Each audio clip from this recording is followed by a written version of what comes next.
While everyone else has been spending hours writing scripts, doing research, figuring out what videos to make, what to post, and whether anyone's even going to watch, there's been a group of creators quietly using AI to do all of that in minutes. Better ideas, better results, and better scripts in a fraction of the time. I've been one of those creators for the past year and a half, and I didn't just learn how to use this tool.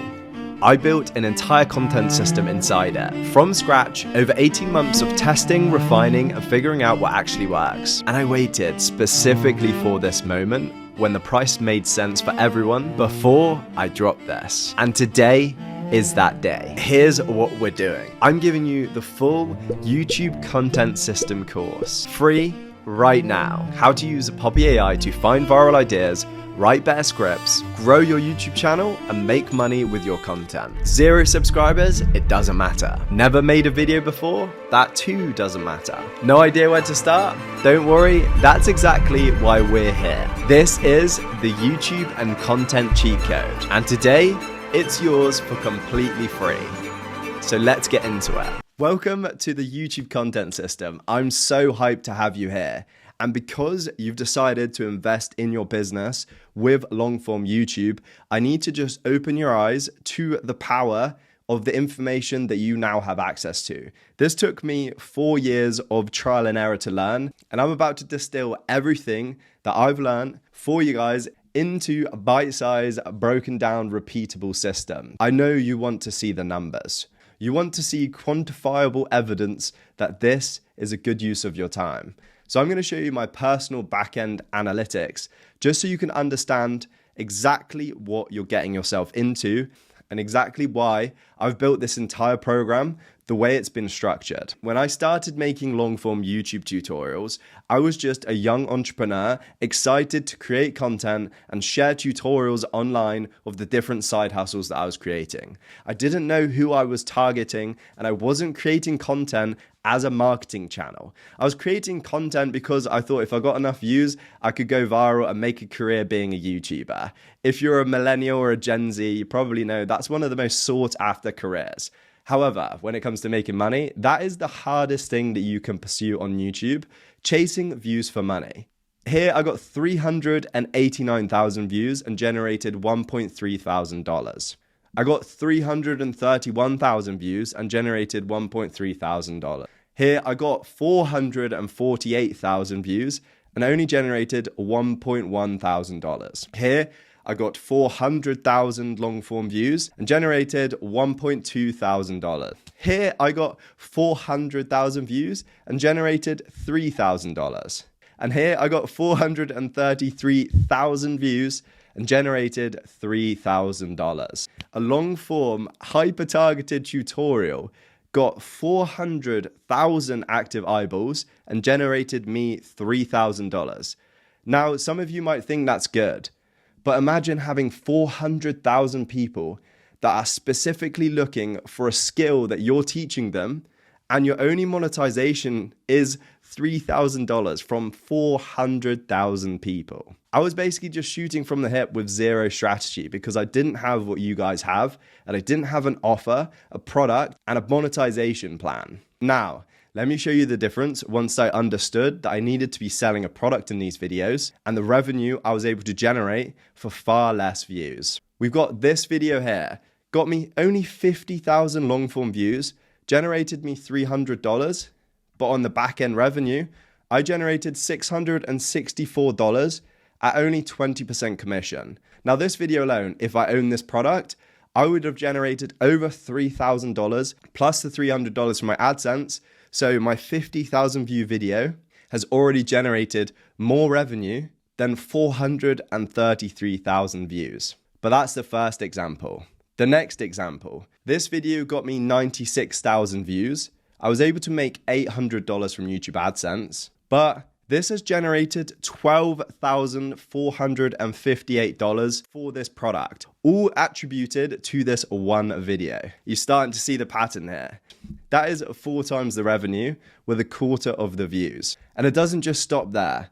The final example is a very isolated case, and it was a perfect example of right time, right place, right product. This video got 30,000 views and generated me 40,000 euros in commissions, and I got a 30% commission from that brand. So that's like $45K and over $150,000 generated for the brand for only 30,000 views. That should show you the power of long form marketing. Now, if only all of these videos that got hundreds of thousands of views, if only I had a product, if only I'd gone through, built my offer, built a product, and was learning exactly how to market this product using long form organic marketing, all of these hundreds of thousands of views could have been hundreds of thousands of dollars for a product that I own 100% of the revenue of. And that's what we're going to cover in this entire program, to show you how to make long form content marketing your product and offer, allowing you to make consistent passive revenue for your business with zero ad spend. That's right. And I'm not a huge creator. I only have 60,000 subscribers. And some of these videos were from 2023 when I literally had 20,000 subscribers. And as you can see, this is something that you create once and it will continually bring you in leads, new customers, and new sales from your business consistently over time for years to come. I hope that's got you excited and shows you that this opportunity is available for literally everyone, not just Iman Ghazi and Alex Hormozi, but the little guys with 20K subscribers can get views on YouTube. It's an open free market, and I'm about to teach you how to get your share of that. That's it for this one, guys. I'll see you in the next one. So why do I call this the YouTube content system and just not a YouTube course? I have a secret process that's going to make your life a million times easier. If you've ever read the book Buy Back Your Time by Dan Martell, he stresses that business owners should record the processes in which they take to achieve certain tasks. And during the process of actually building out your first 7 videos for your channel and your offer, we're actually going to be documenting each part of the creation process. And I teach you the systems which you can then go and customize to how you want your content to look, feel, and sound. We're then going to document your process for how you do each step for your channel. And by the end of it, you're going to have your own YouTube channel playbook, which is going to allow you to, as a business owner, follow the Pareto principle with the 80-20 rule and outsource 80% of the work. Therefore, you can focus on the 20% of the work that gets 80% of the result. This is a cheat code that I have only recently implemented into my channel, but this is the benefit of investing in your business. You guys can get access to what would take years to learn right here, right now. So now you know what we're going to do, how we're going to do it, and why. Let's jump into day 1 and start setting up your channel. And remember, guys, I'm doing all of this with you. So make sure to jump into the community, share what you're doing each day, share the results, ask any questions if you have any, and try and find an accountability partner that can take you along this full process so that you can be held accountable. Because if you want to go fast, go alone. But if you want to go far, go together. And the only thing that will make you fail with content is stopping. So if you have an accountability partner and use this community properly, you can have such an incredible advantage where you can work together with other like-minded entrepreneurs, all working towards the same goal of using content to scale online businesses. But that's it for the theory. Now, every single day, we're going to be taking small actionable steps, working towards having a fully built out YouTube content system. I'll see you in the next one. Now, I want to stress by saying that this is not a bunch of theory. Yes, it's useful to know everything about YouTube and titles, thumbnails, and the magic of what happens in the algorithm. But now with AI, it's not necessary to become an expert at each section of the content creation. What we need to do, and what this program focuses on, is teaching you how to utilize experts and plug their knowledge into AI to give you repeatable, scalable content systems. So we need to start at the beginning, setting up your channel for success. And that means doing some of the personal branding stuff, a profile image, a banner image, a description, and some SEO things. Just like websites on Google need to provide certain SEO and metadata, so Google understands what the website is for, what the content is about, and who to show the content to. Your YouTube channel is also indexed on Google, so you need to set up your metadata so that you give your channel the best chance to be shown to the right audience. So let's run through quickly how to set up your channel for success. So this is my channel homepage, and this is the first impression that I can give people when they come and click on a video realize they quite like the content, and go to my channel. So at the top, this is where you can pin your favorite video, the video that best portrays what your channel is about, or a video like you guys might have, which was actually funneling people to your product. Because I don't have my offer yet, and I'm doing this with you guys, I just have one of the videos that has performed the best on YouTube, that the people who enjoy this video usually like all of my videos. So it kind of like converts people by being top of the funnel, super broad, entertaining type video. Then I've got some different categories, which I'll show you guys how to set up. And then I've got my community posts underneath. So to customize all of this, we can go over to click customize channel just here, or you can go up to the top right and you can go there, and then you can go to YouTube Studio. So for this case, I'm just going to click customize channel. So here, this is where you can customize your banner, and I recommend you guys not spending loads of time on this, and you can use simple tools like Canva or ChatGPT, to be honest, to make yourself a banner. Make it something that like slightly memorable, related to your niche, and if you're really stuck, just look up other content creators to give you some inspiration. So for example, Iman Ghazi set the date for his next launch. You don't have to overthink this. Just make sure you've got something there, because if you've got nothing there and someone clicks on your channel, they might not think that you're like a serious channel and it was just a one-off video. So if you have branding everywhere, but don't spend too much time on it, it's not super important, but it's worth having. The next thing is a profile picture. Again, something clear of your face so people can recognize you and you start building your personal brand. Then a name, I would just go for your own personal name, and the handle, the same thing. So people can easily remember who you are, search you up on YouTube, because like I said, YouTube works as a search engine. So they can always remember you and always find you, and you're building brand reputation around your name, which is the most valuable asset in 2026 and beyond. Then a quick description of what your channel is about. And again, this doesn't matter too much. It's literally just basically giving people a visual identity of what your channel is about. Then here we've got the channel URL and your custom URL. Again, ideally, this one, you want to have your name, so then it's easy for people to find you. Underneath, we can add some links. So for your top link, that's going to be your website to your offer. This is what's going to get the most clicks, because when people are on the homepage, this is the first link that can be seen. So this needs to be your offer. For now, for me, it's just my website. And then you can add up to 5 links of different things. And when you're getting traffic, people do click on these links. So if you have multiple things that you want to send traffic to, just add them here. It's honestly surprising, and I've run multiple different faceless accounts as well, how many times your link in bio links actually get clicked. So it's always worth putting something in these links. Then down here, the final thing is we have contact information. So I just add my sponsorships email. Another thing I have here is I have a partnerships page, which is just built on Notion to basically break down exactly how to cooperate with the channel. But again, you guys are going to be focusing on marketing your own product. So sponsorships and stuff like that won't necessarily be a priority of yours or this YouTube content system. But I can share with you guys a template of how to set up a media kit later on in this program. So look out for that.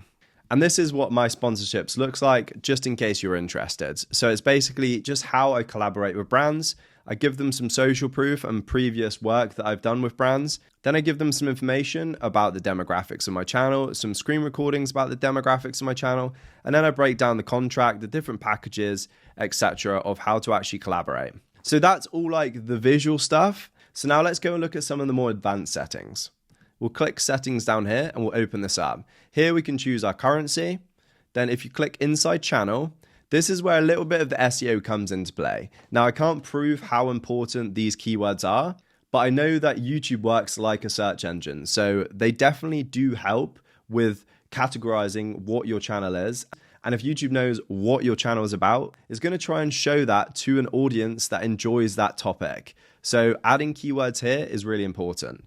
A really easy way to be able to get these keywords is to go and find a creator in the same niche as you and take their channel link and bring it over to this website called mattw.io. I'll leave it linked down below.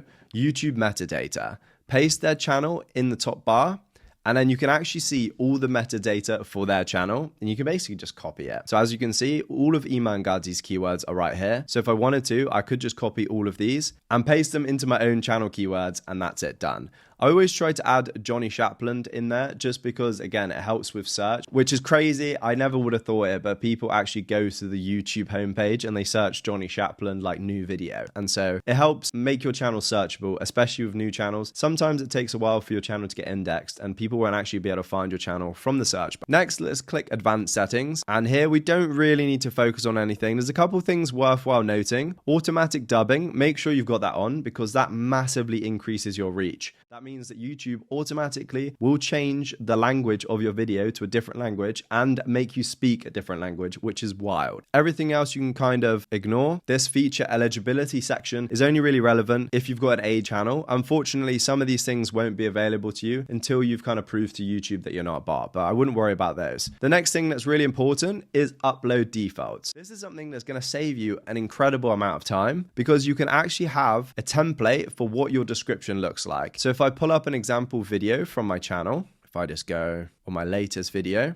you'll see here that I have a specific format for my description. And this is all templated just so every time I don't have to write this out manually myself. That's where you can add it here. So I've got the topic of the video link, bonus discount, like a Google Doc link, couple hashtags, some affiliate marketing links, what you'll learn, the chapters, and then some follow me links. Adding those directly into the description here will mean that every single video I upload will automatically have this populated, which does save you time. Every time you upload, you would have to manually add this where it's already there. Inside advanced settings, again, this is another thing that you have to set up every time. So if you set this up once, you don't have to ever do it again. So standard YouTube license, category, pick a category. Again, if you don't know, go to metadata, someone in your niche, and search for what category they've chosen. You can do that by going over to their video, choosing a video, taking the link, pasting it in here, click submit. And here, they've categorized it as category 27, which is education. So you could then pick the same category. If you're ever stuck, remember to use this metadata tool. It's super easy. And big players like Eman are spending probably millions on their content team, on their marketing. So you know that the steps that they're taking are probably the best practices for the industry as they would have done some sort of research behind it. So for example, I could change mine to education there. Then language settings, again, you can set this up for yourself. And then monetization, you can set this all up. So this means it's a one-time setup and you never have to do that again when you upload a new YouTube video. Add categories, you can ignore that. Permissions, again, and that's basically it, guys. That's everything that you need to do to set your channel up for success. Now you can go create a profile picture, a banner, add some of your links, make sure that you have your name and everything in there. And that's it. Boring, I know, but these are just the fundamental steps you have to do to set up a brand new YouTube channel for success. That's it for this one, guys. I'll see you in the next one. You've just created a brand new channel.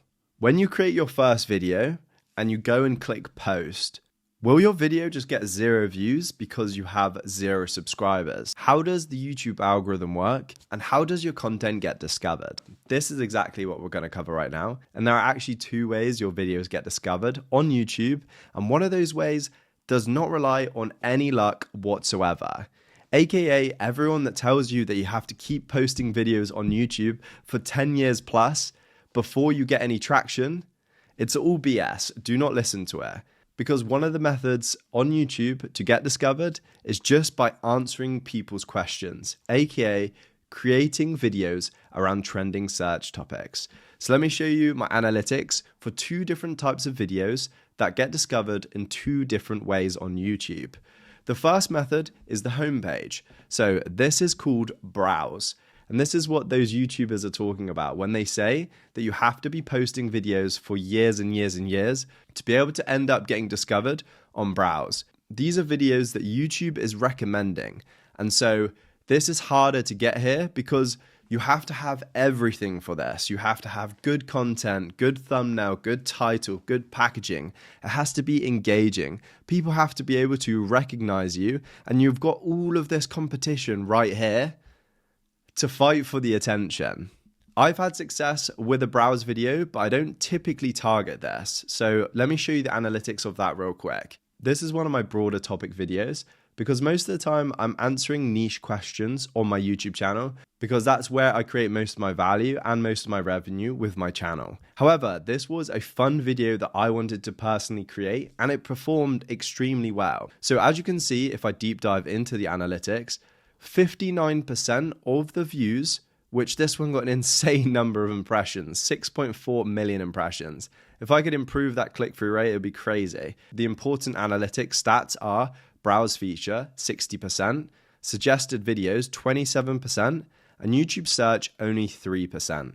AKA everyone that discovered this video either discovered it on the homepage or they discovered it on the up next or all of the browse features that YouTube actually has. And that is the algorithm pushing that content to viewers who it thinks will enjoy your videos. However, if you've just created a new channel, how does YouTube know, one, who your audience is, and two, how do the audience know that you're going to have a good video? There's a lot of factors here out of your control, and ultimately it requires a lot of luck as well as perfect packaging. And also, is the topic relevant right now where people are generally interested in? All things that if we're going to do something systematically as a business venture, we do not want to head down a route where 99% of it is luck. We want to focus on things that we can directly control. And that's where the other method of being discovered on YouTube comes in, and it is goated. And this is search. You see, like I said before, YouTube works as a search engine. So there are people searching specific keywords. And just like on Google, keywords have a certain search volume. And so if you create content around those keywords, YouTube will serve your video up to people who are searching for those keywords. AKA, you take luck completely out the equation and you're creating content directly to serve the search volume on YouTube, which is what a lot of my videos actually are, which gives me the most consistent traction. So this other video has had 1.3 million impressions, almost 100,000 views. And as you can see, 53% of these was from YouTube search. And then we had some Google search as well. And then we had browse features was next with 21% because this was a really good thumbnail. But most of the time, that will be directly YouTube search. Now that you know that YouTube search is something you should be targeting, you're probably thinking, well, Jonny, how do I actually target my videos for search? And how do I know what keywords to target when I'm creating the content? There are a lot of AI tools out there, but the two best ones that have stood the test of time are TubeBuddy and VidIQ. And I'll show you exactly how to use those two tools for when you're doing your research for your videos, for your content to create for your brand new channel. So now you know that just because you've got 0 subscribers on your brand new channel, you don't need to rely on luck. You can still get discovered on YouTube on your very first video. So that's it. I'll see you in the next one. So how do you know what keywords to target for what people are searching on YouTube so that you can have the best chance of your videos showing up and getting views even if you have 0 channel subscribers? So I'm going to show you 3 methods to discovering keywords, and then I'm going to show you how you actually implement it into your videos before you upload. So first of all, you just search whatever your niche or offer keyword is into the YouTube search bar, and then you can see the results of videos that come up. This is going to give you a massive heads up of how exactly to package your videos and what to target in the title and the thumbnail and the description and the tags of your videos if you also want to rank for this keyword. So for example, this guy is cooking when it comes to my niche and my offer, which is video editing. So because I'm launching the editor toolkit, I want to try and target the same keywords that this guy is targeted. And he has not only 1, but 2 of the top 10 searches inside the YouTube application.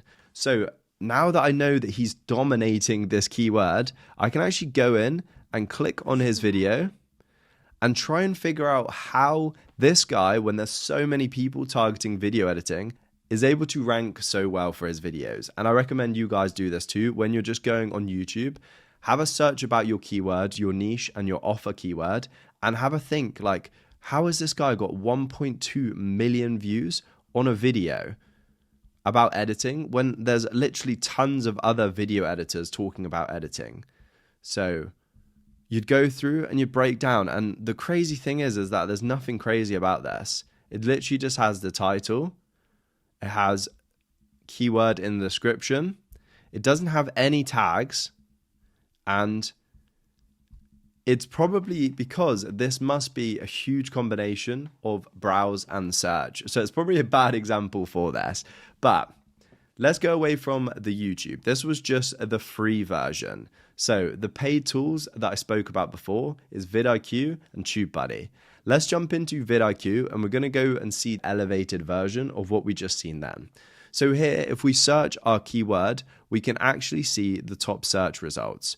And as you can see here, it actually says that this guy has 1 and 2 for the keyword video editing, which is absolutely insane. This guy has a video editing offer and he's probably printing literally hundreds of thousands from selling that course on video editing because he has the 1 and 2 slot, and he's accumulated like 1.5 million views from just this one keyword alone, which is absolutely insane. And this is the type of thing that we're going to try and replicate. So you can kind of have a play around, and this is what's going to give you an idea about how to do your titles, your thumbnails, and what video topics to make. If you want to target video editing, something about how you would learn video editing, if you could start over, potentially adding something new in 2026, as we're in 2026, would be how. And then you'd want to try and take some inspiration from the thumbnails, and the same thing for these ones. This is like the cheat code when it comes to showing you what packaging works, because you want to be this guy, right? You want to be in the top 10 search results. So you want to make the title and thumbnail similar to these proven viral videos. This is a really nice way to visualize when you're doing your research. So you could be like starting a YouTube channel, because again, people need to learn how to video edit when they start a YouTube channel. And then you can come over to the search results here and you can see the same thing. So here, Think Media are dominating here, even says top ranking in search. They own 5 of the 20 top search results for starting a YouTube channel. So if I'm going to want to make a video around this and then incorporating my editing product inside this video, I'd want to get some inspiration from how these guys have done their titles and their thumbnails. So something simple like how to start a YouTube channel, beginner's guide 2026, that got 893,000 views. But something that we also need to keep in mind is that Ali Abdaal is a massive creator. So his views probably aren't reflective of what we could achieve. But when I show you later on the format for creating viral videos, I'll break down exactly how we find breakout videos that we can replicate to absolutely send our channel into orbit. But for now, this is just understanding how we actually research keywords. Again, this is another one, how to start a YouTube channel in 2026, full course. So we can start to get some inspiration for ideas as well as when we're researching keywords. Now, the final one is VidIQ, and this is probably the most goated one because it tells you direct search volume. And this is one of the best ways that you can actually manipulate keywords to try and make them relevant to a topic you're making and broaden your reach. What do I mean by that? Let me explain with the example of this video. See, if I had just targeted AI UGC ads, which was the keyword for this video, I'll show you. I would have got 54,000 search impressions, which is not that much, and it's super competitive. But because I was mentioning Sora 2, and that was a trending keyword, like exploding, if I show you the results, that has almost 1.2 million search impressions.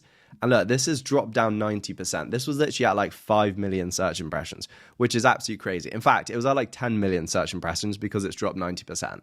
So I don't even know what that would be percentage-wise, but I went from 50,000 impressions to 10 million impressions. So of course, my video was catapulted in front of way more eyeballs just from understanding that, look what I did.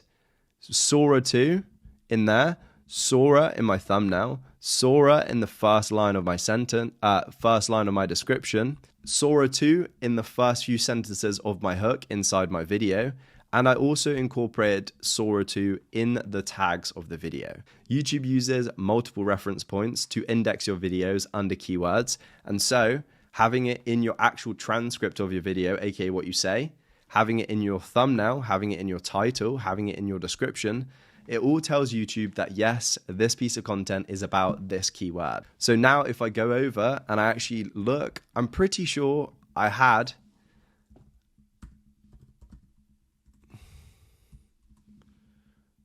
one of the top results for this. I might have been ranked because it's super competitive, but look, there you go. So I got number 3 for this. So as you can see, I own one of the search results.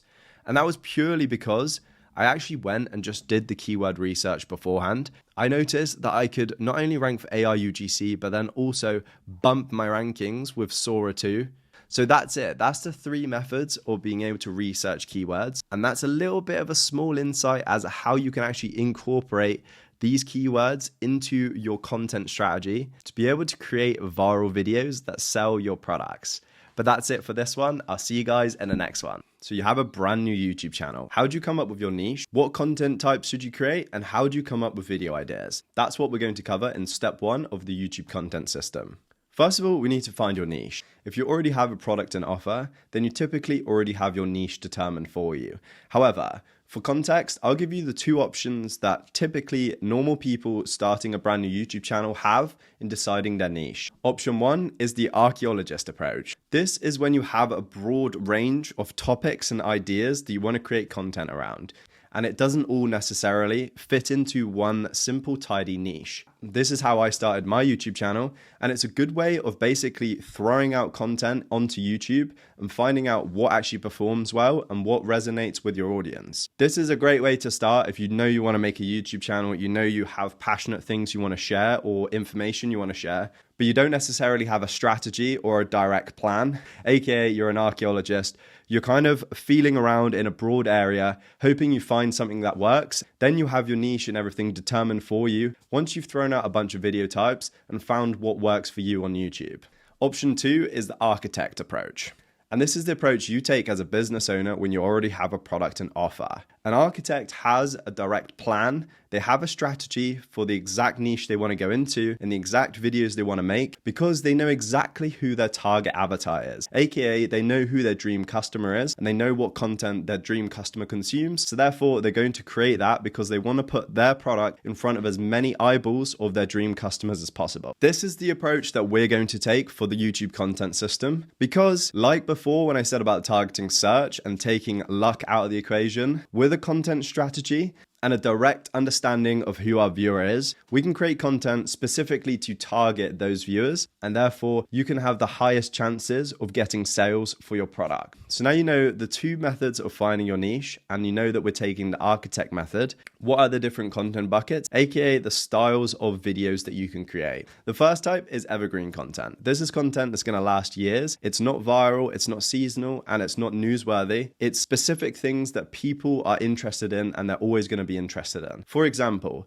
how to start a YouTube channel for beginners. That would be my niche because I'm selling an editing offer, and therefore people are always going to be searching how to create a YouTube channel. A different example would be a viral video, and that's something that's only specifically viral right now, aka the example I showed you with Sora 2. So maybe I could be like, how to use Sora 2 to start a YouTube channel. This isn't going to be relevant long term, so it won't be an evergreen video, but because it's viral right now, it will get you a lot of eyeballs and a lot of traction for a short amount of time. The third content style is sales content. So this is an entire video basically positioning your product and your solution for your audience's problems. And this type of content is obviously designed to get you the most sales. But the way I'm going to teach you how to do this for long form content means that you're genuinely going to be providing them value. But instead of providing them value for free, the value is in a solution that's one of your paid products. The fourth type of content is authority content. So this is basically you sharing your expertise on your topic to build authority with the audience, which is basically self-explanatory. This is the type of content you use to show people that you know what you're talking about and the credibility that you have for your niche. The next type of content is value content, and this can kind of be intertwined with all of the different content buckets. But basically, you're just helping out your audience. This is where you build trust by providing solutions to your audience's problem for completely free. This type of content is going to build reciprocity credibility and basically help establish further touch points with the audience, which will lead them to eventually buying from you. And the sixth content type is depth. So I was going to call this like freedom of creativity or personal content, but basically showing that you're a real human, building some relatability, inspiring some sort of emotion in them, whether that's like funny, humorous, inspiration, motivation, or relatability. So people do like day in a life videos, they do like Q&As, they do behind the scenes skit, etc., where you basically are going to break down from this like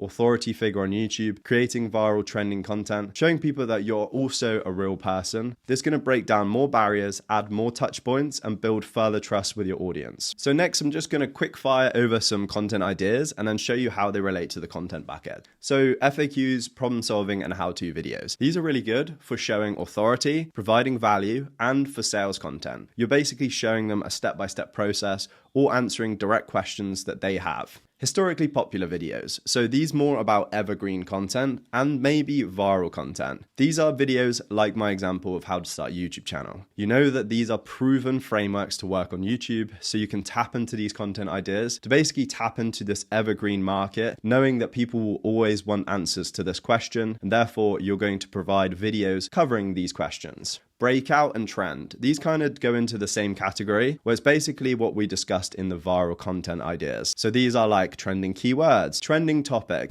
potentially things that are happening in the news. These all come under the breakout and trending. These are going to be short-term things that we can create sales content around, potentially create viral content around, potentially create depth content around, depending whether it's news, so you can talk about your personal life or add a bit of personality, or it could be something to do with a trending keyword, and then you can jump in and create authority content around that keyword or sales. You can kind of get the idea how this all intertwines together. And the final thing is authority hacking. Now, if you've got a brand new YouTube channel and a brand new face on the platform, a lot of people aren't going to know who you are, so they won't know to click because of your name or your image. So what you can do is use authority hacking, aka add someone's name or someone's image in your thumbnail. People that are recognizable on YouTube, potentially even better if they're recognizable in your niche, which means that you basically hack their authority, use them to command the click, but then it's coming into your own ecosystem, and then you use other people's authority to get people to come to your channel, and then you can start building a relationship with that audience. So that's a quick overview of niche, content buckets, and content ideas. But because this is a system, and I promised you guys that I'll give you step-by-step things that you can just basically fill in the blanks, we've actually already got an outline for your first 5 videos. And this is going to be the content strategy for that launch.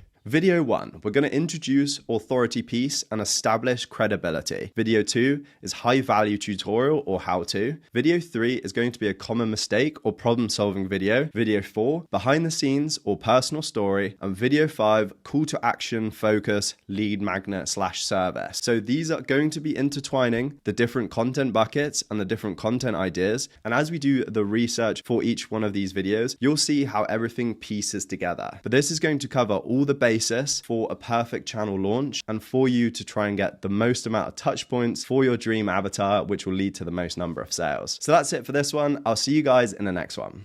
So I've showed you some content buckets and video ideas in theory. Let me just quickly jump into my channel and I'll show you some real world examples of what they look like. So if I go and sort by popular, you'll see that the top 3 performing videos were all free value. They were how-tos. So this helped me craft my niche because I basically took the archaeologist approach where I was trying to figure out what content worked well on YouTube.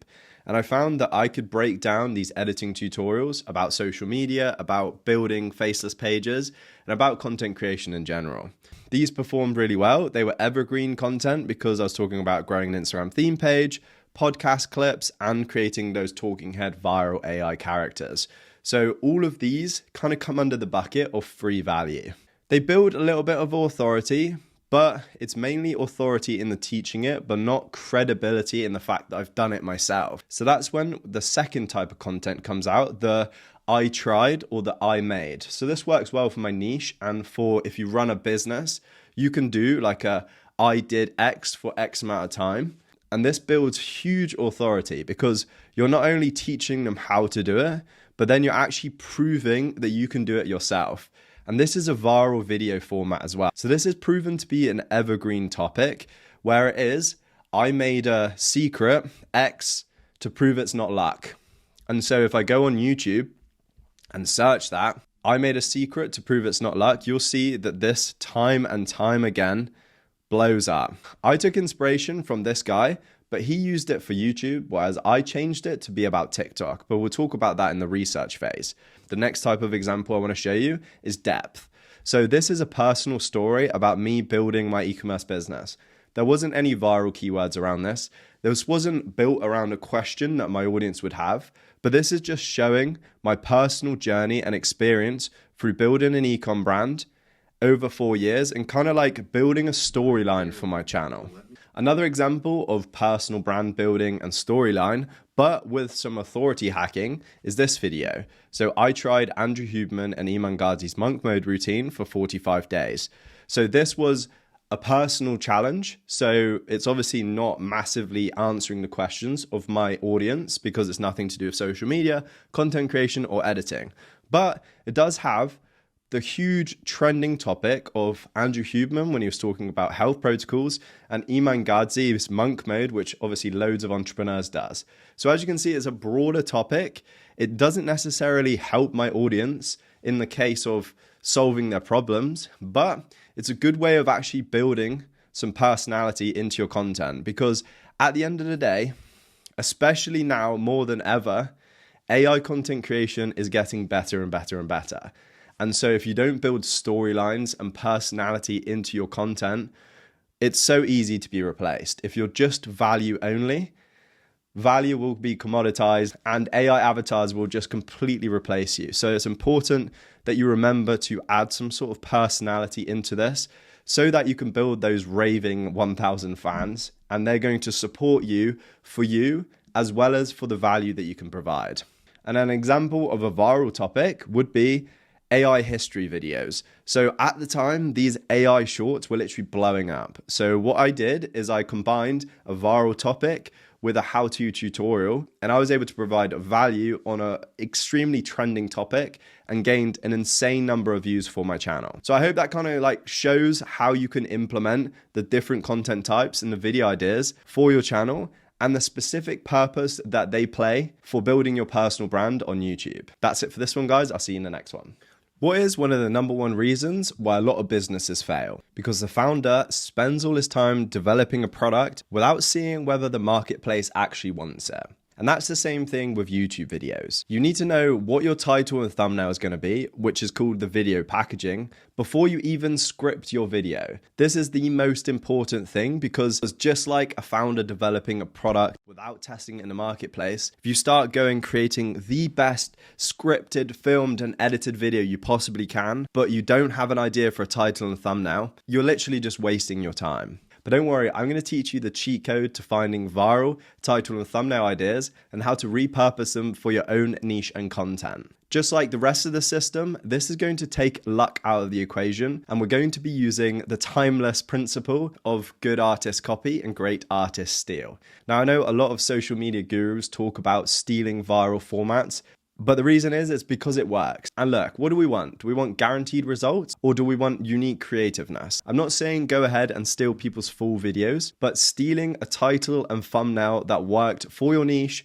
or potentially repurposing a title and thumbnail that worked on another niche for your niche, is the #1 cheat code to having success on YouTube. And then once they click on the video, you can then worry about the script, the filming, the editing.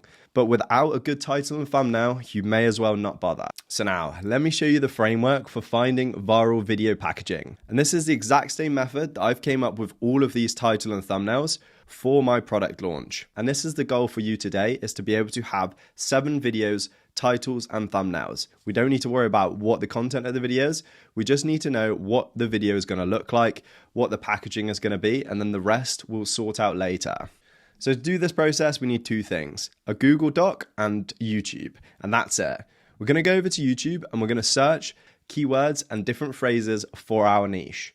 The goal is to find outlier videos, and the only thing that causes a video to be an outlier is a title and a thumbnail. I say only thing, 99% of the time, the only thing that causes a video to be an outlier is the title and thumbnail, because again, people can't see the edits. They can't see the storytelling in the video. All they can see when it comes on the homepage or when it's on the search results is the title and thumbnail. So that's the most important part. The way we find an outlier video is we compare the views to subscribers. If it's got 1 million subscribers and 1 million views, that's not an outlier. But if it has 10,000 subscribers and 1 million views, that right there is an outlier video. We need to take that title and thumbnail and figure out how we can repackage it for our niche, because that is what you call a winning video format. So now I'm going to show you an example of me doing this for my niche.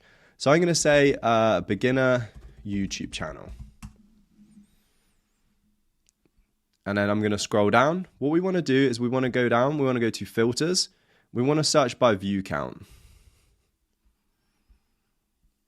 And then ideally we want to search by recent. I'm going to say this year. We want to try and see, and then to get rid of shorts, let's do it in the 4 minutes to 20 minute range.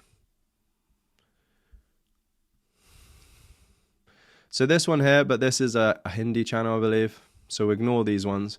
We want English channels. How to create a YouTube channel in 2025. So look, this is what I would say is a breakout video, 2.5 million views. I've never seen this channel before as well, so I'm doing some new research right now. Let's see how many subscribers they have.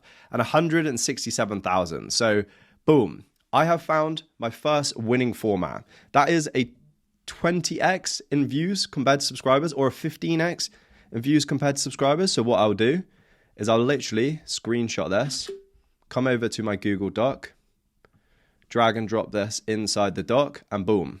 That is a viral format right there. And I do the same thing for multiple different angles for my product and niche. So now I might do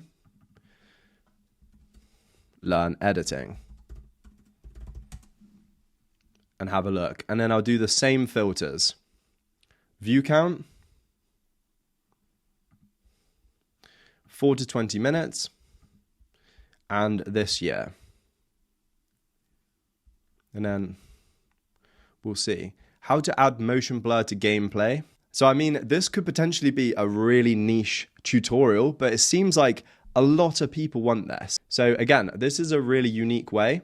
What about this guy? This has drawn my attention. Again, this is a really nice way to do branding. He's got yellow as the primary color in his thumbnail, and he's got yellow in his background. So I wonder whether he has channel branding as yellow. You can take some inspiration for this. I try and do my channel branding blue, but obviously right now I've branded everything to poppy. So everything's pink and purple. All right, okay, yeah, so that's really cool. Look how clean this looks. So take some inspiration for this. In fact, I've read his book. Is it The Subtle Art of Not Giving? No, it's not. It's just very similar branding. Okay, so let's go to popular. Give me 9 minutes and I'll improve your storytelling skills. This is a massive outlier video. Again, 188,000 and 2.3 million views. So again, I'll come back to the search results of this guy's channel and I'll screenshot this. And the good thing about these video packages, we can actually adapt them to fit our niche even better. So right now we're just getting inspiration for marketplace demand. And then we're going to make it fit our product, aka our video content. And I'll show you some examples of that. I'll show you one more example. And also I'm seeing some other inspiration for my own niche that I didn't see before. So me doing this with you guys is going to be helpful. Okay, top 5 high paying skill to learn. So here's an example. This doesn't directly talk about YouTube. It doesn't directly talk about editing, but it's a broad video, top 5 high paying income skills to learn in 2025, complete roadmap. If I just look at this guy's channel, he's got he's got 314,000 subscribers. So we'll just click that off because he only got 2x. So that's not really worth doing. But what you could do is you could incorporate video editing as one of the 5 high paying skills. And therefore you've taken a viral thing and you've applied it to your niche and you're still able to incorporate your product within the video. So I think that's enough for now. So some top tip, if you get stuck or you don't know what keywords to search, you can go to VidIQ. Again, you can go on the keywords and you can start looking, for example, if I say like YouTube, start a YouTube channel.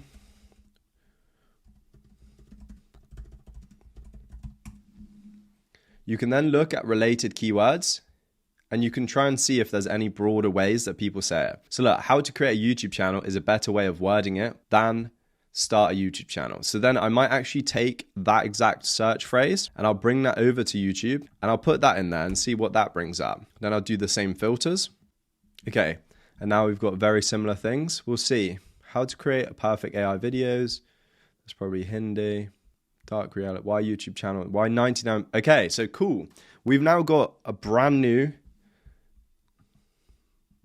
viral packaging as well, which is a completely unique because I haven't seen this one as well.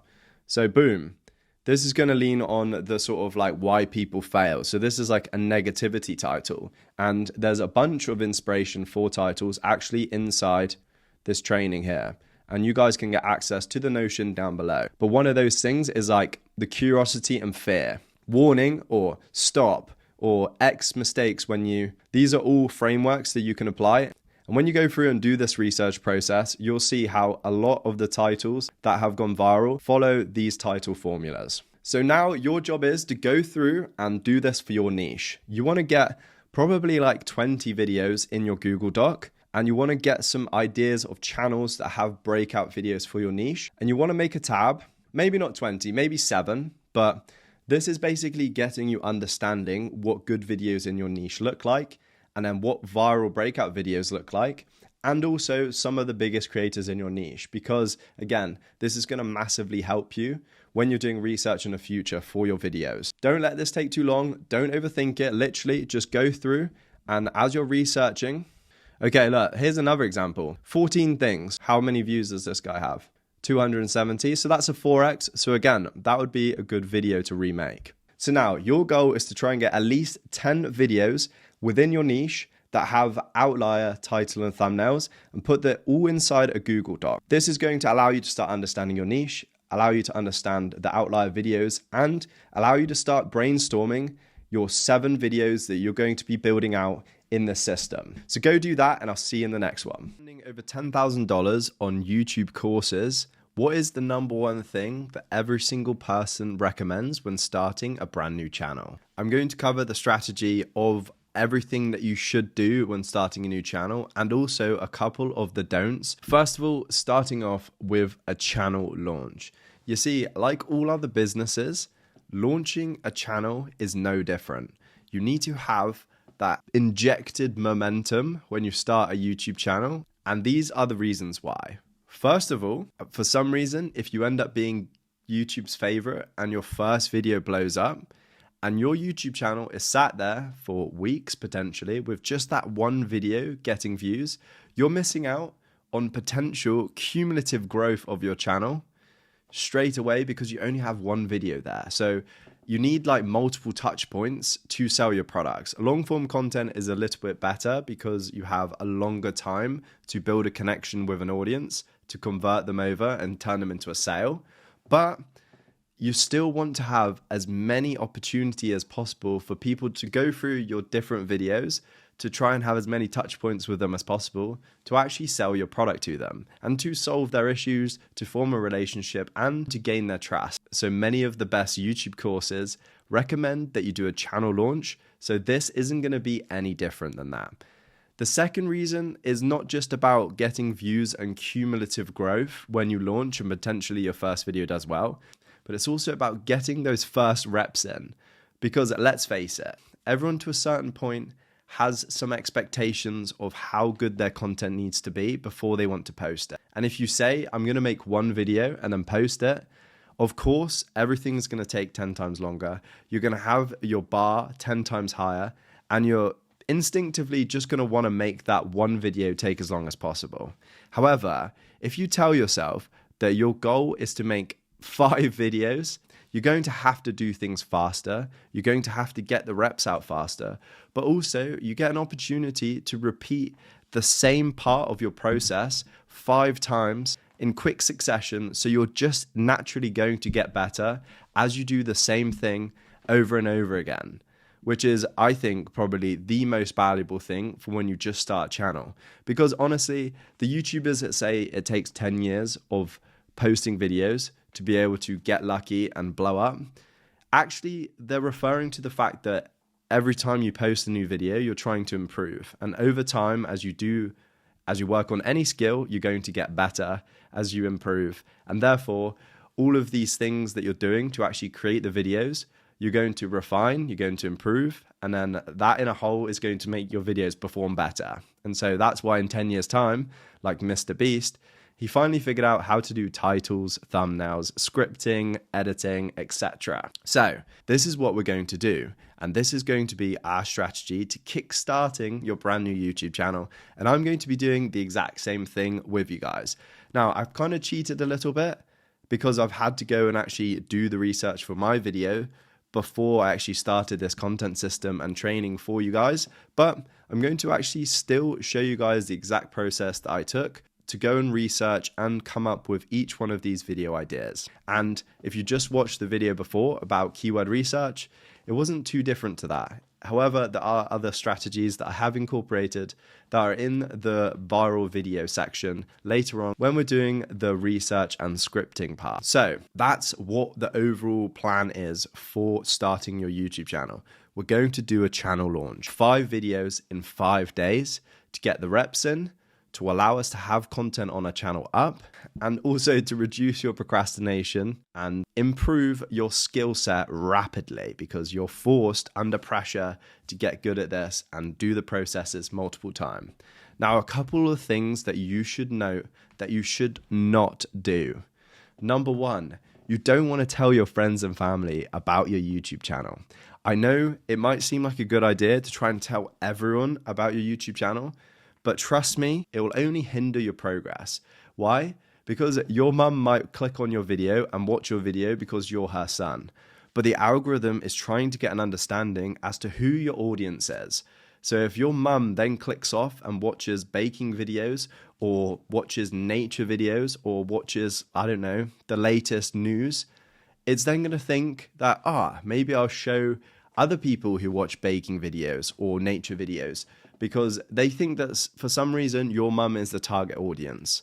So I know it seems like a good idea to get your video, to get your channel out to as many people as possible, and you want to share it with your friends and family because they're going to want to support you. But this is the worst thing that you can do. Do not do this. Keep your channel secret for as long as possible and let the algorithm do its thing.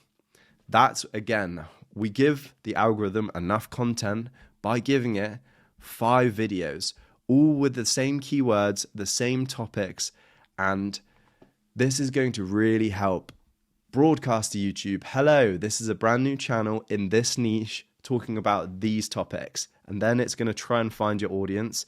And yeah, having your friends and families watching your content and subscribing to your channel is the worst thing that you can do when your channel is small. So take that from me, because that's a massive mistake that I made that almost killed my channel. But luckily I managed to turn it around by doing a channel launch and by stop advertising my YouTube videos that I uploaded on my personal social media accounts. And if you want to advertise to other social media accounts, which I do recommend, you create content in the same topic and niche. You don't show it to your friends and family. You only share videos on Instagram, on TikTok, on YouTube Shorts about the same topic niche. And so the people who come from that short form content to your long form will still be interested in the same topic. They'll be your target demographic, and therefore it won't ruin your audience and your algorithm. So that's really important. Massive don't. The final thing I want to cover is that it does not have to be perfect. As long as you make marginal improvements with YouTube, there can be videos that are not perfectly edited, that don't have the best thumbnails, that haven't had crazy strategy meetings beforehand, that have gone out there and they have gone incredibly viral. So throughout this process, remember that this is a process and this is a system, but you can overcomplicate things. So I'm going to try and make it as simplified as possible for you guys, but just remember, don't hold yourself back by trying to wait for a perfect video when you could put out a great video and get great results. Repetitions and consistency is going to be your number one best friend. And when we launch the channel, we're going to launch 5 videos in 5 days. And then we're going to go 1 video a week, every single week until never. You want to stay as consistent as possible. And this system that I'm providing you guys is going to help you along the way. We're going to outsource everything so you can maintain as consistent as possible. And your 5-video launch is something that you really want to do consistently, because you want to be batching your content so you don't have the stress and pressure of always trying to be working 1 video per week like I do, because I hold my hands up, I'm inconsistent, but I've only just learned about this SOP and filming my processes to outsource. So you guys are literally getting brand new information to me, created as a system for you. But that's it. That's the do's and don'ts. That's the final overview of launching your brand new channel. We're now set up for success. It's time to jump into the content buckets and actually going and ideating your first 7 videos. So that's it. I'll see you guys in the next one. So you've done your research and created a document full of outlier title and thumbnail combinations for your niche. How do you go about replicating these thumbnails in the fastest way possible without spending ages in Photoshop or hiring a thumbnail designer? Don't you worry, folks. I'm going to put you on game today with a brand new method that I've literally just created using a free AI tool, Nano Banana Pro. What this allows you to do is go, and when you're doing your content research, you can then come, select a thumbnail here by clicking open a new tab, and then right clicking and saving image. And we'll just save this image as a thumbnail. Then we're going to go into Nano Banana Pro, and I've tested this out with a bunch of different versions. But what you do is you go in and use Nano Banana Pro inside the aistudio.google.com. Then you give it this system instruction, which I will put in the description down below this video. And then all you have to do is actually upload the thumbnail that you want to copy and upload a picture of yourself. And then literally just give it this prompt, which will be in the description down below. And it's going to combine your face inside the original thumbnail. Now, some of these, it works better than others, but let me just show you a bunch of the different ones that I've done, and then how you can actually do workarounds to make this work for anything. And then when we go through how to actually hire a thumbnail designer, what we can do is actually get the thumbnail designer to remake this so it's entirely your own. But this just gives you an idea as to what the composition will look like, and it gives your thumbnail designer that you're going to hire a baseline of where to start. But then they can go and refine it, they can change the colors, they can change what's on the laptop, and they can actually mix everything around. But with 1 click, 0 tech skills, and very minimal time, you can go and create a composition that now you can use when you're actually planning out your channel launch and those first 7 videos. As you can see, it's as easy as uploading an image of the thumbnail, uploading an image of yourself, and then boom. You've got a brand new viral thumbnail composition to go with your new title that's proven to work inside your niche. And again, did this again, thumbnail, image of me, the prompt that'll be in the description, and then boom, there we are. Thumbnail, image of me, and then prompt, and then boom. So this one, I'll quickly show you the workaround that I did for this to make this work. So I actually asked AI to remove the guy from the background, and then I asked AI to change the lighting to blue because usually my setup is all blue themed. And then I added myself to it. This is the perfect way to give a thumbnail designer the exact composition you want and tell them, let's just make some small changes to make this our own. And as you can see, I mean, these as standalone thumbnails would do well, but I definitely recommend making changes to the composition even further, but a thumbnail designer can do that. So that's a wrap on this. I hope you guys appreciate this literally just discovered source, and I'll see you guys in the next one. All right, so we covered titles. Let's jump into thumbnails. First of all, just some key things to understand when you're creating a thumbnail. You must develop at least 2 thumbnails to be able to split test them for every YouTube video. I recommend doing one of the thumbnails that is proven viral and then a variation of a thumbnail that you think would work. Then you've got data proven viral thumbnail plus a gut feeling thumbnail, and then you can just let the analytics do the talking. Sometimes the thumbnail that I preferred works better, and sometimes the thumbnail that was already proven to go viral is just an outlier thumbnail and it performs better again. Secondly, I've taken you how to actually research your thumbnail designs, but I would recommend actually going through and having a sit down and thinking about a way that maybe you might want to come up with some sort of primary color that brands your channel. So when we jump into the filming section and the editing section, I will be talking about having some sort of primary color that represents your channel. but you can actually start thinking about having this in your thumbnail as well as in your channel design, in your profile picture, in your banner, everywhere, so that you kind of create a unique branding color for yourself, your thumbnails, and all of your online assets for your YouTube channel. Then when it comes to actually building a thumbnail, you need to have a large, simple font and minimal text, max 3 to 4 words, and try not to repeat your video title in your thumbnail. I know it sounds obvious, but the natural impulse is just to basically repeat what the title says actually in the thumbnail, whereas you don't need to. Try and have some sort of mental trigger in the thumbnail for what the audience is going to get.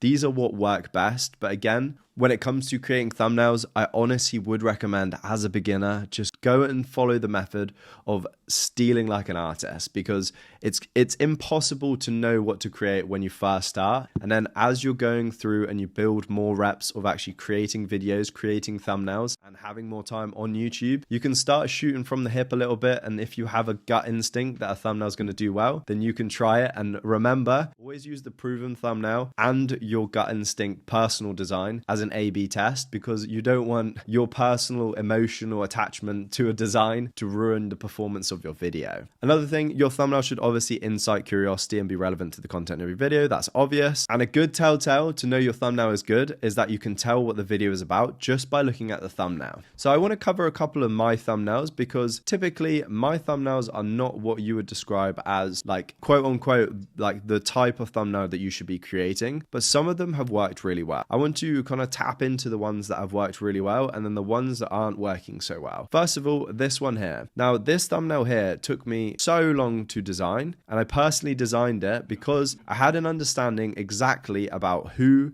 would want to watch this video, so I knew exactly what they'd be looking for inside the thumbnail. And I'll just break down my design thoughts for this so you can have a slight understanding as to what potentially you can say to your graphic designer, because at the end of the day, you're the expert in your niche. So when you're creating the content, you know what your audience is thinking about when they're going to watch your video, if that makes sense. So I'll explain it with this, and then so you can kind of get an understanding for what I'm trying to say. So I know that business owners, when they're creating UGC content, they want it to perform organically on social media. So the visual triggers for that is viral content. So you can say viral, and that helps as the trigger word, but you also have to have reference to the virality in the thumbnail. I don't know why, but I found every single time that I add view counts and actual like organic looking viral content, it just creates a mental trigger that increases the click. The next thing is that they want a visual understanding of what you're trying to say. I knew that AI UGC was lagging behind.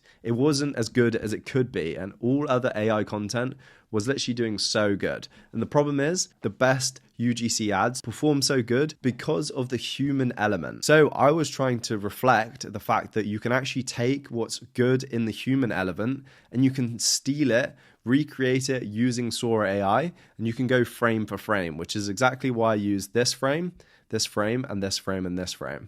So again, I knew that the business owners would be like, damn, I don't need to come up with like the video idea, because I can use a viral human one and then I can steal it, which is again, it's like a negative power word. And then I can recreate it with my own AI avatar. And then obviously you can then have repeatable different demographics. And for business owners, this is huge. Without going into too much detail about this, but as you're targeting broader and broader, the avatar or the human creator that you use in your UGC content actually appeals to different demographics differently. So if you can use AI and have like one Asian lady, one black lady, one white old man, one white young woman, you can target all of these people and there's going to have a natural attraction to different demographics. So this is huge. Obviously, when AI allows this, means that testing for Facebook ads and etc. will literally go crazy, because suddenly you can have one human creator and then you can replace that human creator in the same human-like way, but with multiple different avatars, which is crazy. So I kind of wanted to reflect all of that, and then obviously TikTok and Sora and then money in the background into that thumbnail. So it would pop, you could clearly see what's happening, and it's got this really curiosity driving, steal viral ads, bold text at the front. So that's kind of like, I guess, mindset. You'll understand better. I'll just quickly do a shorter, less ramble version of another video that I know performed really well. And again, it was the visual appeal. So this one here, again, This second thumbnail, I knew this was going to do well before I even posted it because I was so hyped about what I managed to portray in the thumbnail image. Everyone was using CapCut to make clipping content, and clipping content was huge. So I wanted to really portray that I was going to be revealing what all of these basically course sellers were offering to teach in a free YouTube video. And so the visual elements here are viral editing secrets. And then here you can visually see that this is a clipping piece of content. We've got the view counter, so you know it's viral. Then we've got the clear visual editing app, which is CapCut. And that's what everyone was basically doing the free tutorials on. So when I created this, I knew that this is the face, and it seems cheesy, but the reason why a lot of YouTubers have their eyes open is because you're basically looking into the eyes of other people. And naturally, when someone looks in your eyes, you get their attention. So that's why you do these open eyes, and I have split tested this, and the open eyes bigger works better. So if you're like me, when you smile you almost have like no whites left, you're gonna have to practice when you pose for your thumbnails to have your eyes slightly more open. Don't hate me, it's data, it's driven by statistics, and that's why a lot of people, if you go and like look at Mr. Beast content, he'll have his eyes open looking at you, and those thumbnails perform the best. The final rapid thing I wanted to show you is that if you want to see what your thumbnail is going to look like on the homepage, before you actually post your video, you can go to a tool called Thumbs Up TV. You can actually preview what your thumbnail will look like on YouTube, which is a really useful tool to be able to visualize. So for example, so you can upload the thumbnail and then add a title, and it's going to show you what it will look like. Sometimes I look at certain elements of my thumbnail and I'm like, that's too small. You can't see that. So then this allows you to adapt. And remember that 99% of people are going to be looking at your thumbnail on a mobile device. So make sure that everything's clear, and there's going to be a timestamp down here. So make sure that you don't put text down here, or else you won't be able to see it. Any text you want to put, you put on the left-hand side. And this is, again, really neat trick. Just quickly whack it in here and you'll be able to visualize it. There is a second tool that actually puts it like on the home page, and so you can see how it stands out. I think it's called Thumbnail Preview, actually. There we go. So again, the same thing.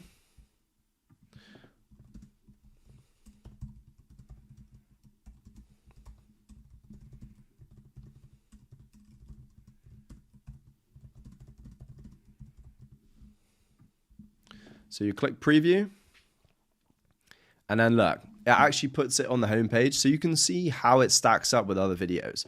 And right now with my comparison, this glow, which some people like it, some people hate it, it really helps it visually stand out. The only other thing that's really drawing my attention is these red lights.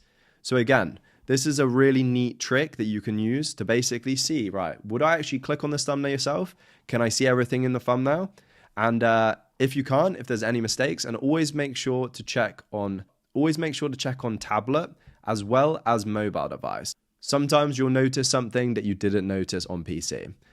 So that's it for this one. I'll see you guys in the next one. What if I told you that long form YouTube is not luck whatsoever, and that if you follow a specific proven strategy, you can almost guarantee to go viral every time, get new leads for your business, and generate revenue? This is the exact process that I used to ideate this video idea that's got close to 100,000 views on my channel and has generated 153 leads, which has generated $12,840 in monthly recurring revenue for the software and brand that this video was about. This is step 3 of the YouTube content system, and in this module, we're going to be covering the ideation and research process. Now, when we discussed our content buckets, of course, not every piece of our content is designed to go viral, but there is actually a world that we live in where we can have sales content, viral content, and authority content all baked into one video. And in that module, I told you I'd teach you the method of how you do that. And this is that lesson. So first of all, you need to understand how to find viral ideas. The options are search for videos posted recently with the topic that you want to post about. So you've gone and you've actually done your 7 video title and thumbnail ideation. But then you need to come and you need to search on YouTube that topic and that video idea and start seeing examples of other videos that have created a topic around that. Remember, the packaging is the only thing we're stealing, but the actual content inside of the video, usually with the title, you have a pretty broad scope of what you can create content actually inside the packaging. It's just a case of making it fit the title and thumbnail. because we're going in as business owners and we don't want to be unique content creators, creating everything from scratch ourselves, we need to go in with a mindset of finding proven viral frameworks, whether that's for title and thumbnails or for video ideas. It all comes down to, unfortunately, whether you like it or not, going and researching the marketplace, finding things that work, and then recreating it. And it's as simple as going on YouTube, and these are the steps. Look for view count higher than subscribers, see ones that are going viral, use them in your own content, then use tools like VidIQ to see trending videos and number of subscribers. And I'll show you all of this actually on the YouTube platform right now. This is the process that I followed to be able to take this guy's video and to recreate it and get 100,000 views myself. And what's funny is that the game of social media and the people that understand it, he then noticed that my title and framework popped off and he recreated. And as you can see, this is what I mean about taking inspiration from a video. Look at my title and thumbnail, human, Sora AI, create realistic AI UGC. What did he say here? How to create AI UGC that gets 3.64 ads. But you can see human and then AI. He took that framework, he took that video style, steal viral ads, and he then replicated it because I did mine 2 months ago and he did this one a month ago. And I took inspiration from his video, and I actually have the Google document of me doing the research, if I pull this up, and I realized that I could actually implement my own personal information into this video packaging. And I want you guys to understand this, that we're not actually copying or stealing people's videos, we're just copying the way that they've put the video together. So look, video packaging.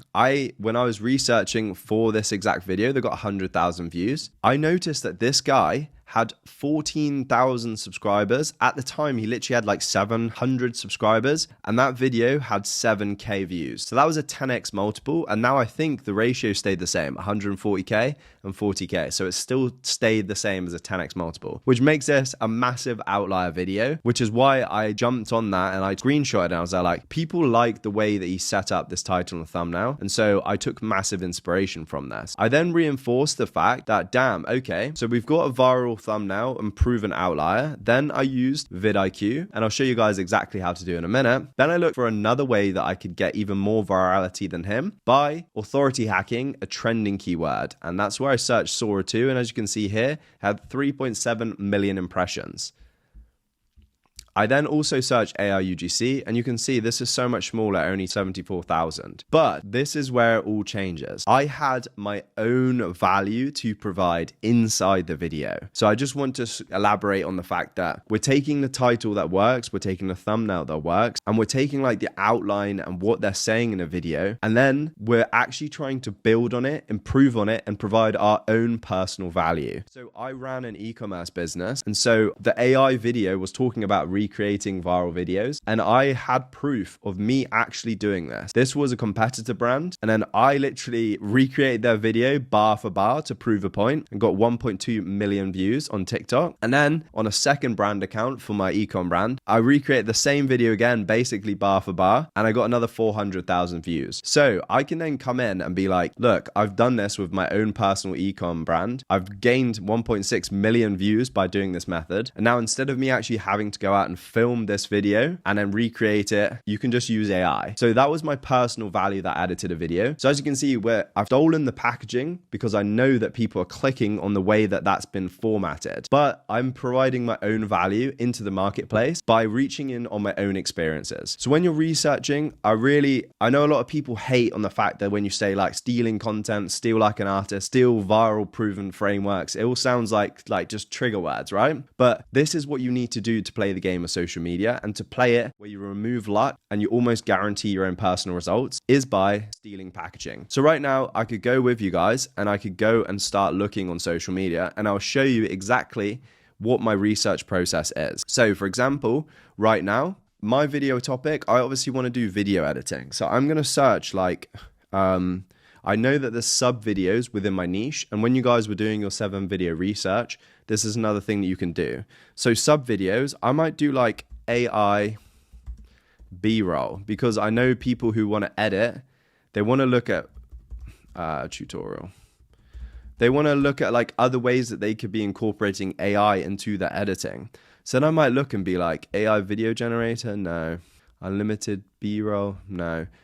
And look, okay, so even though it's 11 labs, that's got 126,000 views. And because I have VidIQ, it's telling me that it's 21x multiple, which means it's a fantastic video because it's an outlier by their average views of 21x. So then I would have that and be like, okay, look at the way they've done their thumbnail. I would then save this video. I would then continue going. In fact, we didn't go up here. So I would say filter, view count, and then I would say filter this year. And then I would say 4 to 20 minutes. Okay, boom. Look at that. That is another insanely viral video. 781,000 views for creating viral hooks. In fact, it's funny actually that I see that. This guy that we were just on is literally playing that game so well because he actually, if I pull it up again, I think he recreated that video. So as you can see, he's following this framework and he's blown up his software. This guy, Alfie Carter. Let me just quickly pull it up. Did he? Yeah, look. How I create viral AI hacks. So again, he tried to replicate this, but for some reason, his did not pop off the same way. Create viral hooks from Nano Banana and VO3. So what he's missed here is that he hasn't incorporated the 2 keywords that were the reason this blew up. And that is Nano Banana and VO3. So this is, for someone who looks like they're on it with social media, he's missed out vital aspects of this, which is search. Because I guarantee that this video right here, it would have been continued gaining views over time. As you can see, this has been gaining views over time, which is crazy. And that's probably because of search. Obviously, I can't see this guy's analytics, but the way that they've packed Nano Banana, what you can do is you can come in and you can actually copy these and you can start looking up them. So if I go to VidIQ right now and I go to their keyword explorer,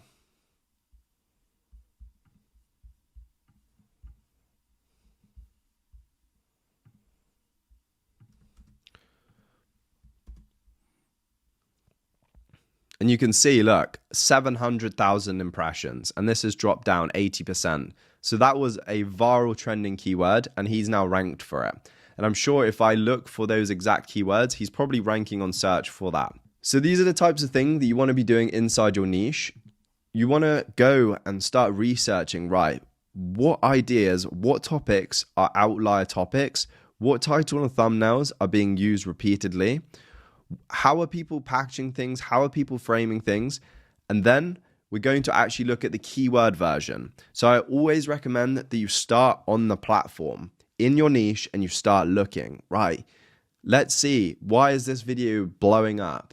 And then try and figure out and try and keep an eye on the videos inside your niche. And the platform will actually show you what videos to make, because you'll start seeing outlier videos coming up and then you can recreate them yourself. And some of the biggest successes on my channel were recreated frameworks that then I just twisted with my own content actually inside and my own experiences. So that was like a high level overview about how to guarantee virality on your content by going to the platform itself and just stealing content ideas, frameworks, and topics. So next, I'm going to show you the keyword research for how to do that. But that's it for this one. I'll see you guys in the next one. Continuing on, step 3 of the video research. So we covered on-platform research. Now I'm going to show you some of the tools that you can use to research viral videos also. So let me jump in and I'll show you VidIQ. We previously looked at this, but I just want to show you exactly how to get the best out of this. First of all, if you go to VidIQ, you go to home, you want to sign up. There's a 30-day free trial down below so you can test this out for yourself. And you want to click install extension. Then you want to make sure that you install this onto your Google Chrome or whichever browser you use. And then when you come onto YouTube, you can now have the additional analytics that you otherwise wouldn't get to see. As you can see, I've got so much more information now that I didn't have before. So first of all, I can see the direct subscribers. I can see the tags that the creator added. I can see this outlier score. And when you actually click into the video, so for example, this one, some viral video. we can see all of this data that I showed you before. Overview of the subscribers and the views of the channel.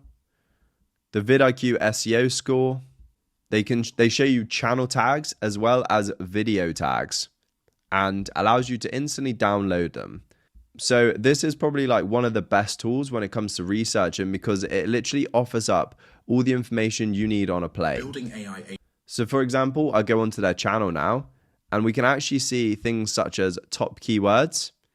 And so again, if a channel in your niche is doing really well and they're sorting their channel SEO better than you, VidIQ provides you basically like an insight into how they're actually setting up their channel SEO by giving you access to things like their top keywords. So as you can see here, these are all the keywords that they use in their videos on their channel. And so it also gives you a ranking of search volume, competition score, etc. on every keyword. So VidIQ is probably up there with one of the most go-to tools.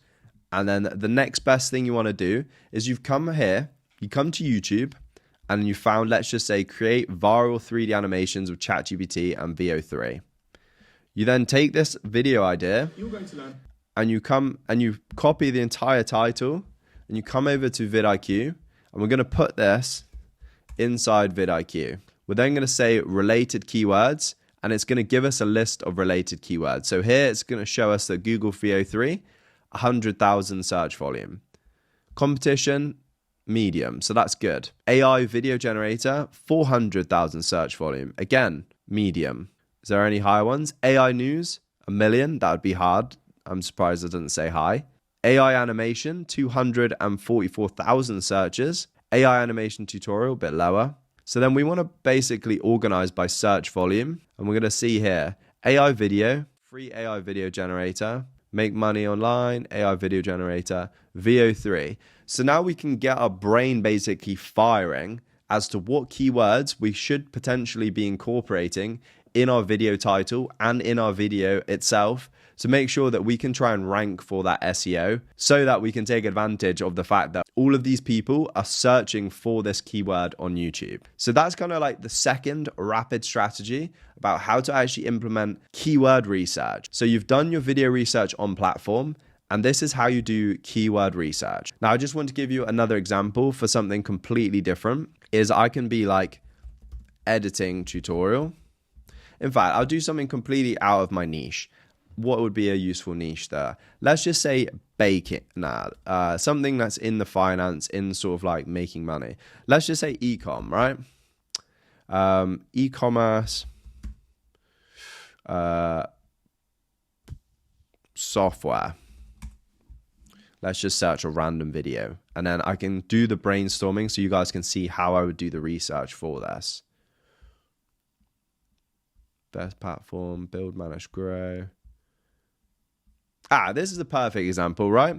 Let's just do go high level, right? So let's just say I've just built an AI software and I'm trying to figure out how I can market this on YouTube. So this is like a perfect example. So let's just say AI receptionist. This is a massive trending agency thing. AI receptionist. So I'll search this keyword and then I'll start looking. Remember what we do? We go over to filters. We go over to view count. Then we go 4 to 20 minutes. And we go this year.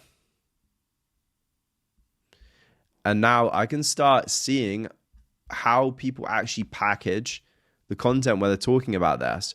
So this guy's showing Stripe revenue. This is a different type of thumbnail. This is super unique.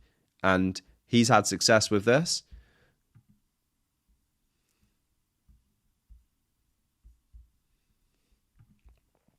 Not quite sure when my VidIQ is not showing here. You refresh.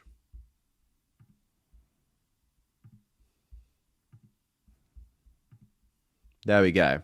So now we can see here, and we can start analyzing. So boom, that's an outlier because that has like 5x subscribers or 6, 7x views to this guy's subscribers. So I would start thinking, how could I take this packaging and framework? What I do is typically, I'll literally just screenshot this Boom, done. Here I'm researching, and I actually used this for one of my video ideas, but I was missing something crucial, which was NA10. In fact, I'll show you this right now because this will be good learning. So look, I recreated that guy's thumbnail. See this guy here? So I took inspiration from his video, 200,000 views. It's a 4x from his subscribers. And then I thought I would recreate a very similar thumbnail. But what I didn't realize in my research, because I didn't do the keyword research, is if you look at AI receptionist, 67,000. But then if you look at NA10, 3 million searches. So he had NA10 workflow because he built his with NA10. Whereas no code and in his video and everything, NA10 is in his tags. So that was one crucial factor that I didn't realize that he had when I was researching. So again, it doesn't always work, but this is why you must check first on the title and thumbnail packaging, and then you must also go in the actual SEO and the keywords, because it's not always about just trying to recreate the same title and thumbnail. Sometimes the SEO is more important. And if we go on this guy's video, it was probably views over time. So look, this here is getting views over time, which is again, a very good signal that this is SEO. Most of the time, it's a viral browse video, it'll go up and it'll flatline. Whereas this is literally just growing over time. So that is a massive SEO video. And again, let me show you a little bit insight. This is more about when we actually come to filming videos later on. But then it gives, I'll show you an example. Hi there. You're through to mine. Before we book your demo, Karen. Okay. The hook in the first 3 minutes, I'm there on the phone, and look where I got inspiration from. This guy there on the phone, and he's showing the calendar. And so I thought if this could get him 200,000 views, and he's basically got the most views for this keyword, AI receptionist, then I would do the same format. And again, that just shows you taking what's working and put your own spin to it. So I hope that kind of clarified in the sense that, okay, now look, boom, this guy, 41K, 32K. So it's not an outlier, but it's a lot more views than what other people are getting for AI receptionists. This guy, boom, how to build an AI dental receptionist. He's only got 2K subscribers, but he's got 26,000 views. So this is huge because this means that his channel is getting pushed by YouTube because he doesn't have the followers to match the views that he got. So we will take this framework. It's got to be something. And then what I'll do is I'll also come back and I'll watch these videos later on. So if I'm going to focus solely on AI receptionists, this is exactly what I was doing. So whatever your niche keyword is, you come in here, you search it, you look at these videos. We do all the trending stuff. And then what we're going to do is we're going to use their tags. Remember, like I showed you earlier, we want to make sure, unlike what I did, that we don't forget to do the keyword research aspect. Because if I'd have taken his tags, I would have seen that NA10 was 3 million monthly searches. And then I would have seen the fact that obviously that was a big part of his views. So again, I'll keep going down and I'll show you some more examples. So a couple of these smaller creators like 30,000, 2,000, what you should actually do is go onto their channel as well. Click on their popular and see what are the breakout videos. So that was his best video. And has he recreated the same thumbnail again? No. So what you should do is you should double down. You should remake that video because that is a proven. He could do this, how to build an AI, and he could do a med spa receptionist. And you could just double down because again, a good framework, if it worked once, repeat it and see if it works again. But we're getting into strategies for scripting and filming. But research is half the battle, and YouTube offers everything on a platter for you. Again, this guy, 3K subs, 22,000 views. So let me look at his channel. So let me go to his channel, sort by popular. So 2 months ago, 3 months ago, he's got 3,000 subscribers. So, and look, he actually saw the same video. He copied the thumbnail. So what I'm going to do for my next AI receptionist video is I could then recreate a thumbnail like this or a thumbnail like this.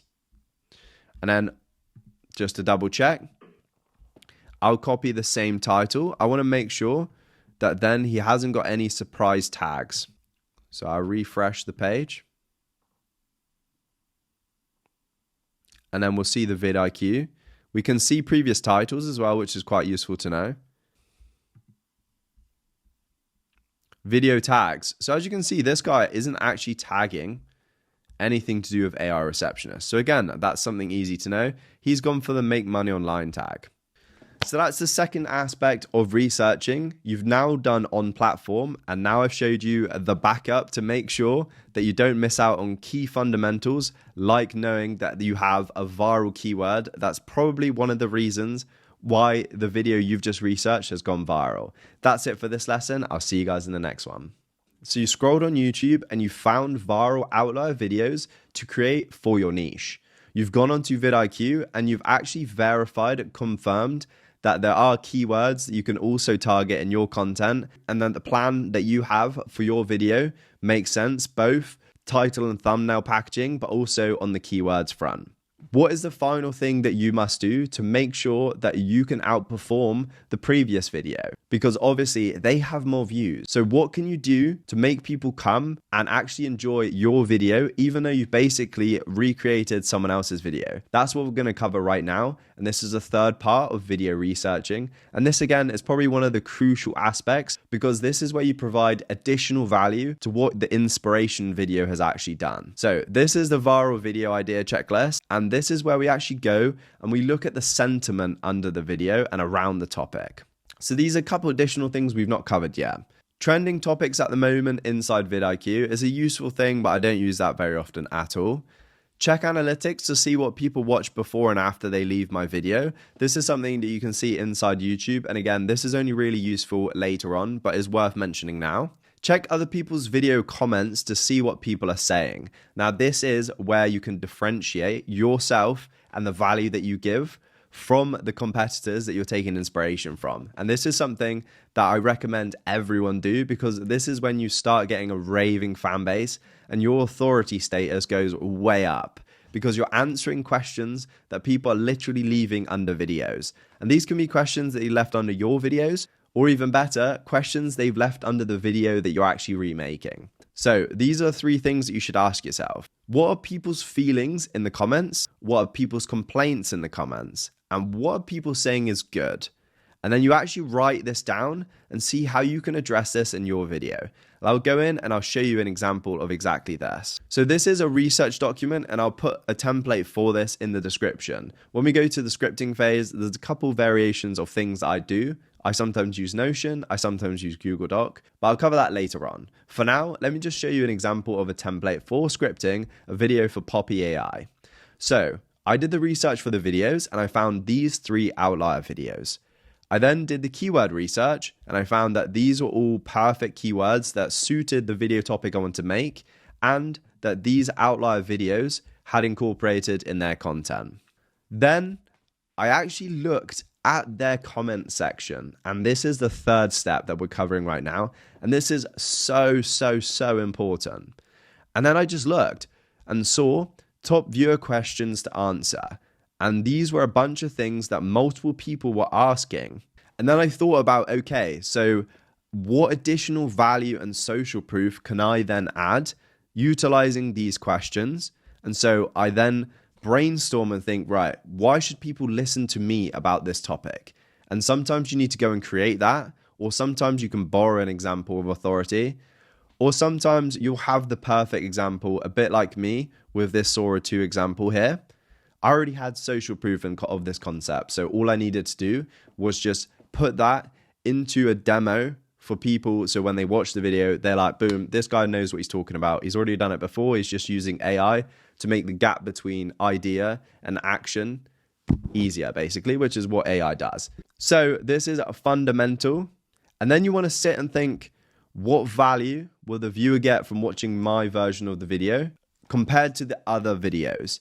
And you don't necessarily have to create this yourself. And I'll show you exactly how to take key gems from other videos in the scripting section. But let me just show you quickly how this works and a couple ways that you can actually go about doing this. So first of all, let me just take an example of this Travis guy as we're using the AI receptionist.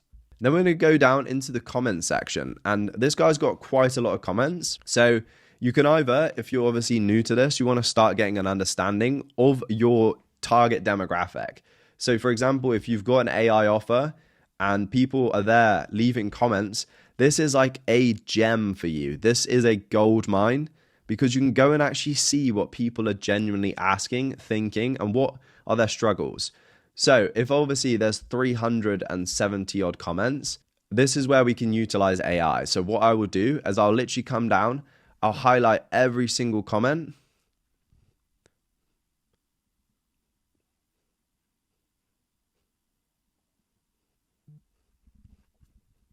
Okay, highlight every comment, I'll Control C, and I'll go into a new chat, and I'll just say, tell me about the sentiment in this comment section. Firstly, tell me what the audience feels about this video. Is it positive? Negative? What are common FAQs that I can answer, or value that they didn't receive that I could provide if I made a video on this topic? Is there any outlier comments or remarks thanking them, the creator? If so, what for? And then boom, send that, and then AI would just analyze the comment section for you. And so again, this gives you a real good understanding, and this makes you basically your niche expert when it comes to long form content. And all of these touch points in your research are going to massively help you later on. And the more you do this process every single time you go to create a video, or when you're batching, I would say recommend batch, doing this for 5 videos at a time. Every single time you have a touch point, you're getting more in tune with your audience, more in tune with your niche, more in tune with other creators in your niche. And you're going to be building almost like a second brain when it comes to actually ideating your YouTube video ideas. So let's take a look at what AI spat out overall. The overall sentiment is overwhelmingly positive. So this is really good for you. This means this is a great video idea. It's going to be good for building your authority. And some of the things here, great video, very clear, no fluff. Repeated compliance with CTA. Users explicitly state they like, shared, subscribed, and commented. Send a link, need this ASAP. Minimal skepticism. Views the video as valuable, understands and credible. Trust is already established. The dominant emotion is excitement. So perfect. So then you know that the way that this guy has conveyed these ideas in this video is what you want to try and replicate. So this is a gold mine, because you've now got proof that 300 odd plus comments are actually positive.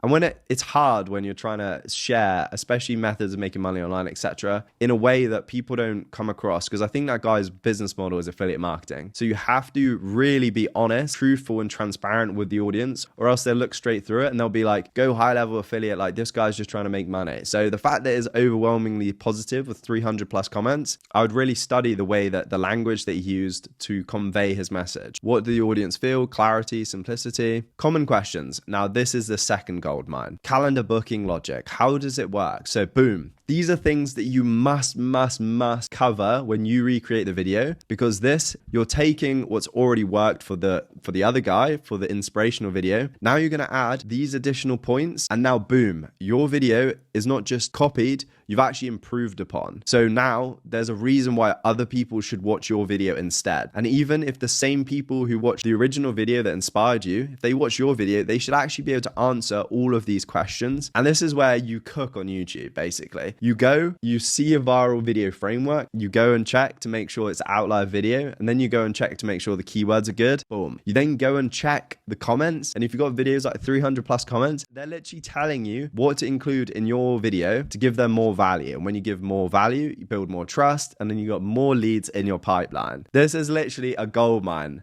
But make sure you actually take the time to go and be the expert in your niche. And this is just going to build up in your mind, and you're slowly, surely going to become an expert in your own content creation. Even if a few weeks ago, you'd never ever picked up a camera, or even contemplated becoming a long form YouTuber. This is the type of thing you need to be doing all the time, and researching, even though it might seem boring, is literally the most fundamental thing that you need to be doing as often as possible. Even if you don't make videos after you've researched, this process is going to be filling your mind with constant innovative ideas of how you can actually be in front of the marketplace and how you could be packaging your product and offer in a way that provides value and gets more and more people to trust you and then ultimately buy from you. So now you know exactly how to go about researching your videos, and you know the best tips to make you the niche expert and to get viewers addicted to your content, because you're literally reading their minds, because you're going and actually looking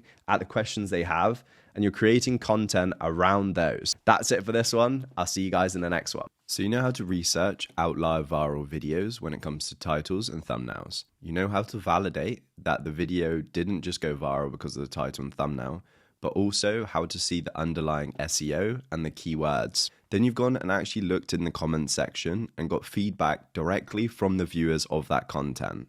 Now, how do we actually incorporate all of this into a repeatable system that allows you to create the best content in your niche while utilizing all the previous viral video research frameworks? That's what we're going to cover in this video. And I'm going to introduce you step by step how to build out your own video research and scripting brain inside Poppy AI. So let me take you through the different sections inside this board. First of all, we've got group 1. This gives the AI information about who you are, your content types, and your tonality, the different words you use, so it has exact context on how to sound like you. So there's instructions on how to utilize everything inside this board, and this template will be down below for you guys to use. So here you need to add content of yourself. And if you don't have any previous social media content, then you need to record a 5-minute voice note talking about yourself, your business, your offer, your credibility, and some stories about you and your channel goals. This is going to give the who you are context when you're writing the script. And obviously this is super important, so it doesn't sound like AI waffle. Everything is going to be tailored to exactly the words you use, the stories you have, and the experience that you have. The next box you don't need to worry about. This is just how to actually write viral videos. This is the framework that the AI is going to learn from, and this is already in the board for you. Group 3 inside the board is examples of high-level storytelling. We've got 2 examples here which are broad, and then niche-specific examples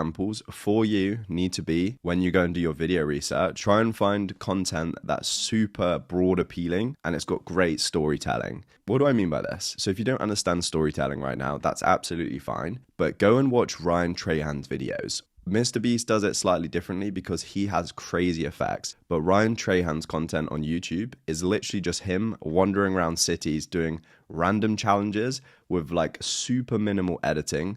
But the way that he tells the story of the video keeps viewers engaged. So much so that this one-man band managed to get an Amazon show. Understanding a good storytelling and how to create a narrative and open-ended loops and basically make your content addicting to your viewers is going to make the entire production process of your videos 10 times easier. So here, go and actually research in your niche. And has anyone done some sort of like challenge video, some sort of storyline? Or some people do like crazy introductions about themselves, but they create this amazing storyline that then each video taps into. For example, you've got people in the make money online niche, and they're like, I started at 17. Or even Iman Gadzi, I hate to use him as an example again, but he literally showed you from when he was 16 making gym videos, all on his channel, and he refers back to those videos all the way through his agency and now selling software. So then you have a repeatable storyline. So again, have a real think about how you want to differentiate yourself when it comes to storytelling. Do you want to be documenting, I don't know, you scaling your business, do X, Y, Z, and then each video taps into that? Do you just want to have independent big stories like Mr. Beast? Do you just want to have valuable tutorial content? So then you create the story in each individual video. What exactly do you want to stand out on your channel with? This is all part of the brainstorming process. But here, we just want to give examples of high-level storytelling within your niche, because then the AI can tap into, okay, so these are the storytelling examples. So these 2 videos have storytelling fundamentals, and then these 2 videos are, this is how your niche does it. Then group 4, this is the main section that you're going to edit every single time. And this, guys, is absolute sauce. Let me break down each section of how this works. And this is what's going to give you a repeatable system that you can use every single time to absolutely cook when it comes to writing viral scripts. So on the left-hand side here, we've got a space for 3 example videos in the same video topic that you want to go and create. This is important because when we're actually doing the script research for each video, we're actually going to extract golden nuggets from each one of the creators, meaning that you're going to have the 3 best performing videos of that topic in your niche. You're then going to extract the best points from their video and put it into your video, plus your experiences. That means you're going to wipe out the competition and be the #1 source for content in your niche. So these are the 3 videos, and the AI, when you put your YouTube video inside here, the AI is going to tap into that. So when we make sure we do this content research here, this is why we get 3 YouTube videos. There's a method to the madness. The keyword research we also plug into the board. Let me show you where that goes. This goes in here. So ideally, you already have the video title idea, so you make sure to incorporate that, because part of a good video hook is that you've got to reinforce the title, aka when people click on the packaging, they want to make sure that you haven't just like made something up on the packaging and then the video is about something completely different. So you reinforce the title. So you need to give AI the title here. Top viewer questions to answer. This again, you need to actually type this out, or you can already have this inside a document like we did before. Research summary, top questions to answer. Next, we're going to actually tap into our own personal social proof and experience. So here's important. Every single video topic, you want to try and find some sort of social proof, some sort of distinguishing thing from your experience that you can add into the video. Especially when you're making educational content, adding this just separates you and all the people who kind of just waffle on YouTube about theories about stuff, but don't actually implement it themselves. And the final thing is key steps and value to the viewer. So this part is just about if there's actually anything that you have already thought about when you're researching the video that you can add. But this isn't essential. This is just like, for example, when I did this video, I knew that I'd already recreated viral videos from another brand. So I had that story to tap in. So I was going to make sure I incorporated that. So I literally wrote in here, key steps, showing the viewers that I'd already made viral content and that repeating viral videos is a proven framework for going viral as a business owner selling physical products. And so I could actually tap into that story, that experience, and those step-by-steps. And then I made the gap, the bridge between the action and the result smaller by showing them how to use it with AI. So kind of brainstorm these things. Then keyword research, you just drop your keywords in here. And finally, which is my favorite thing, you can actually come over here, click this, and you start a voice note, and then you can record all of your ideas. So as you're thinking about things, literally just brainstorm it in here and be like, I think for the hook, I need to say X, Y, Z. I have this personal experience that I want to incorporate throughout the video. And then you can basically just be talking, and this gives a little bit further context to AI inside of this group 4. And this is what's going to give you all of the aspects to creating a viral script. And because you've put this inside this system, you can do this the same every single time. So you have a process, and you guys don't realize how valuable this is when it comes to scripting, because sometimes you whack out a Google Doc and boom, your mind's flowing and you're just tapping away and your script is done in 10 minutes. And sometimes you whack out a Google Doc and you think, I've got to come up with 3 videos, and you just can't. And this is why having a repeatable system like this is literally the cheat code for consistency, and also making sure that you're actually following your own personal steps to creating your viral content. Sometimes your intuition or your ego takes over and you think, yeah, I know this is going to be a good video. Let me tap it out. And you do a Jonny Shapland special where you create a video like this, where you vibe code 3 different AI apps because you're genuinely interested in the product, and then you try and package it later on, stuffing some keywords in there, and just pray that it does well. As you can see, I have repeatable videos that flop because I stepped away from my viral content system and I just basically winged it. So that's it now. Your mission is to go through and do this entire setup of this board for your first video, and then in the next lesson, I'll show you exactly how to actually write scripts with this system. That's it for this one, guys. I'll see you in the next one. You understand how to come up with ideas for your next video. You understand how to research and validate that the idea is viral or enough people are searching for it. How do you take all of these things and package it into a script that's going to keep viewers engaged, actually watch your videos, but not only just watch it, enjoy it and gain value from you, building authority, turning them into a lead, and ultimately making them a new customer for your business. This is the step-by-step process on how to script your first video. In the previous lesson, I introduced you to the YouTube video researching and scripting brain.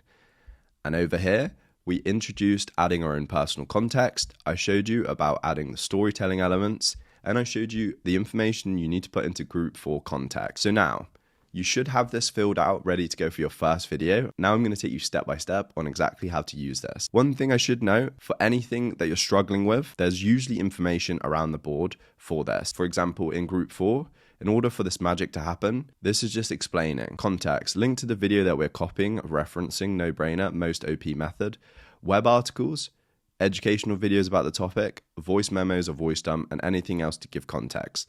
AKA, you don't necessarily always have to recreate videos, but I'll do additional training on that as other strategies, because sometimes there might be a news article that's come out or something news relevant that's viral, that's hot, and a lot of people are interested in, that then you could repackage into a video.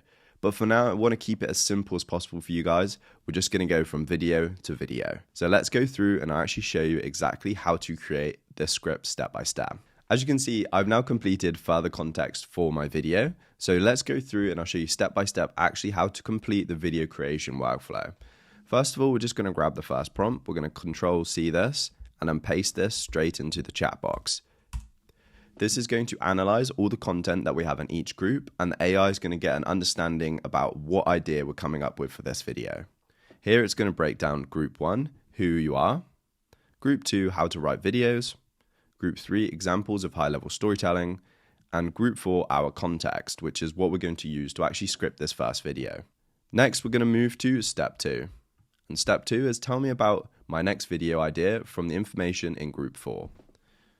Control-C that in there and paste this inside the chat box.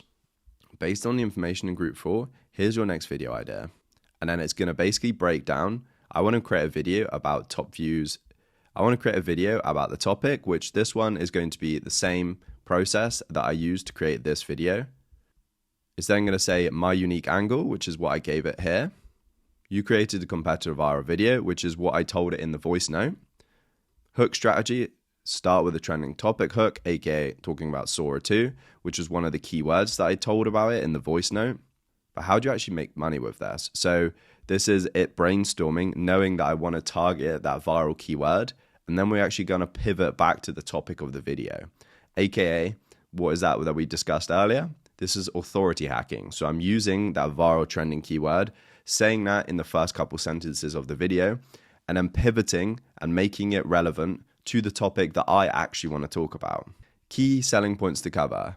And then this is coverage points just about the topic, content structure, personal case study, tutorial. And then this one, because it was a collaboration with a brand, I also had a brand brief inside here. So again, you can add that into the board if you're doing sponsorships, or if personally you have your own brand doc and you want to incorporate that, you can use that as a repeatable way to basically market your own digital product. Step 2 is complete. Let's move on to the next one, step 3. Okay, let's go video by video and analyze them, starting with example 1. So this is when you're going to give AI context about how other people have approached this topic. So we're going to press enter, and then it's going to analyze the videos in our context box. It's going to start with example 1, which is this one. Okay, remember to add example 1, example 2, and example 3 as labels for the AI. And then let's do this again. So now it's actually using the right video. So that's the top tip. And it's ideal that you guys actually read through this, because then this is going to give you some insights as to what they covered in the video. But we're also going to get AI to actually give us the nuggets from these videos. So you don't necessarily have to read the entire information. We're just allowing AI to analyze each section bit by bit. Then we're going to go back and refer. So these are the follow-up prompts. And this is honestly the cheat code when it comes to creating tutorials, especially, or any authority value-driven videos, because you're actually going to utilize Are there any real gems that this creator provided that I can synthesize and ensure to include in my video?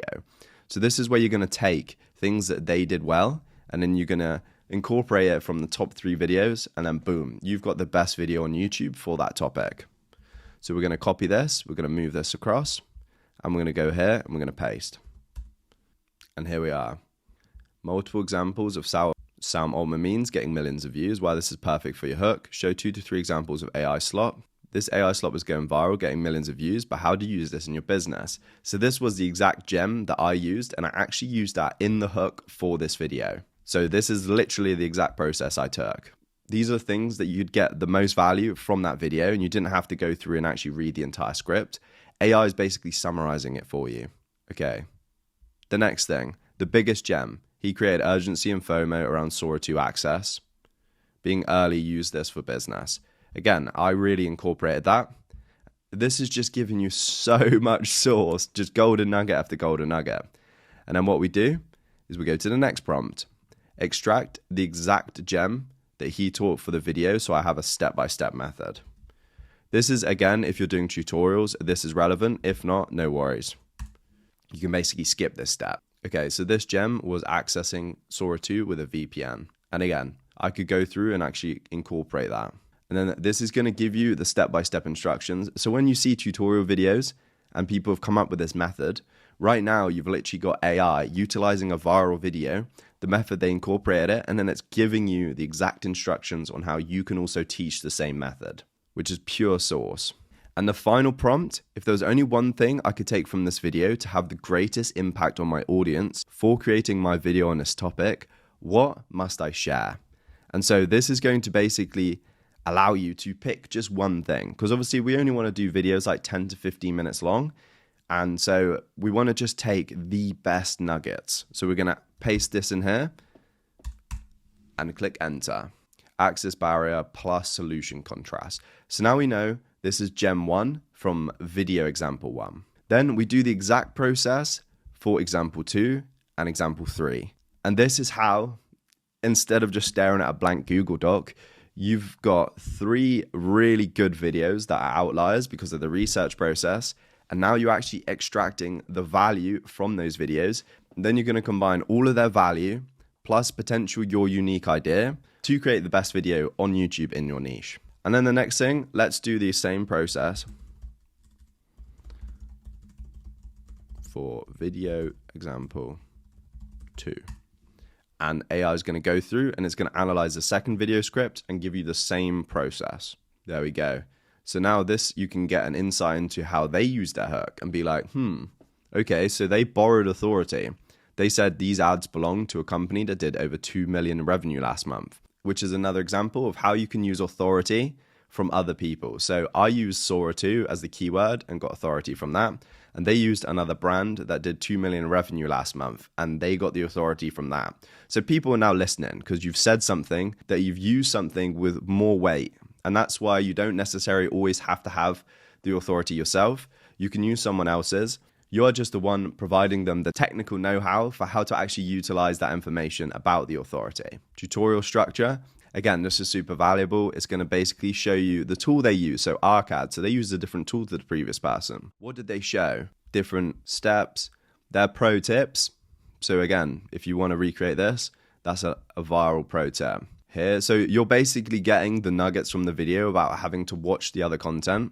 And then finally, want me to do? Yes. And then just do next step. So now you have a summary of the video.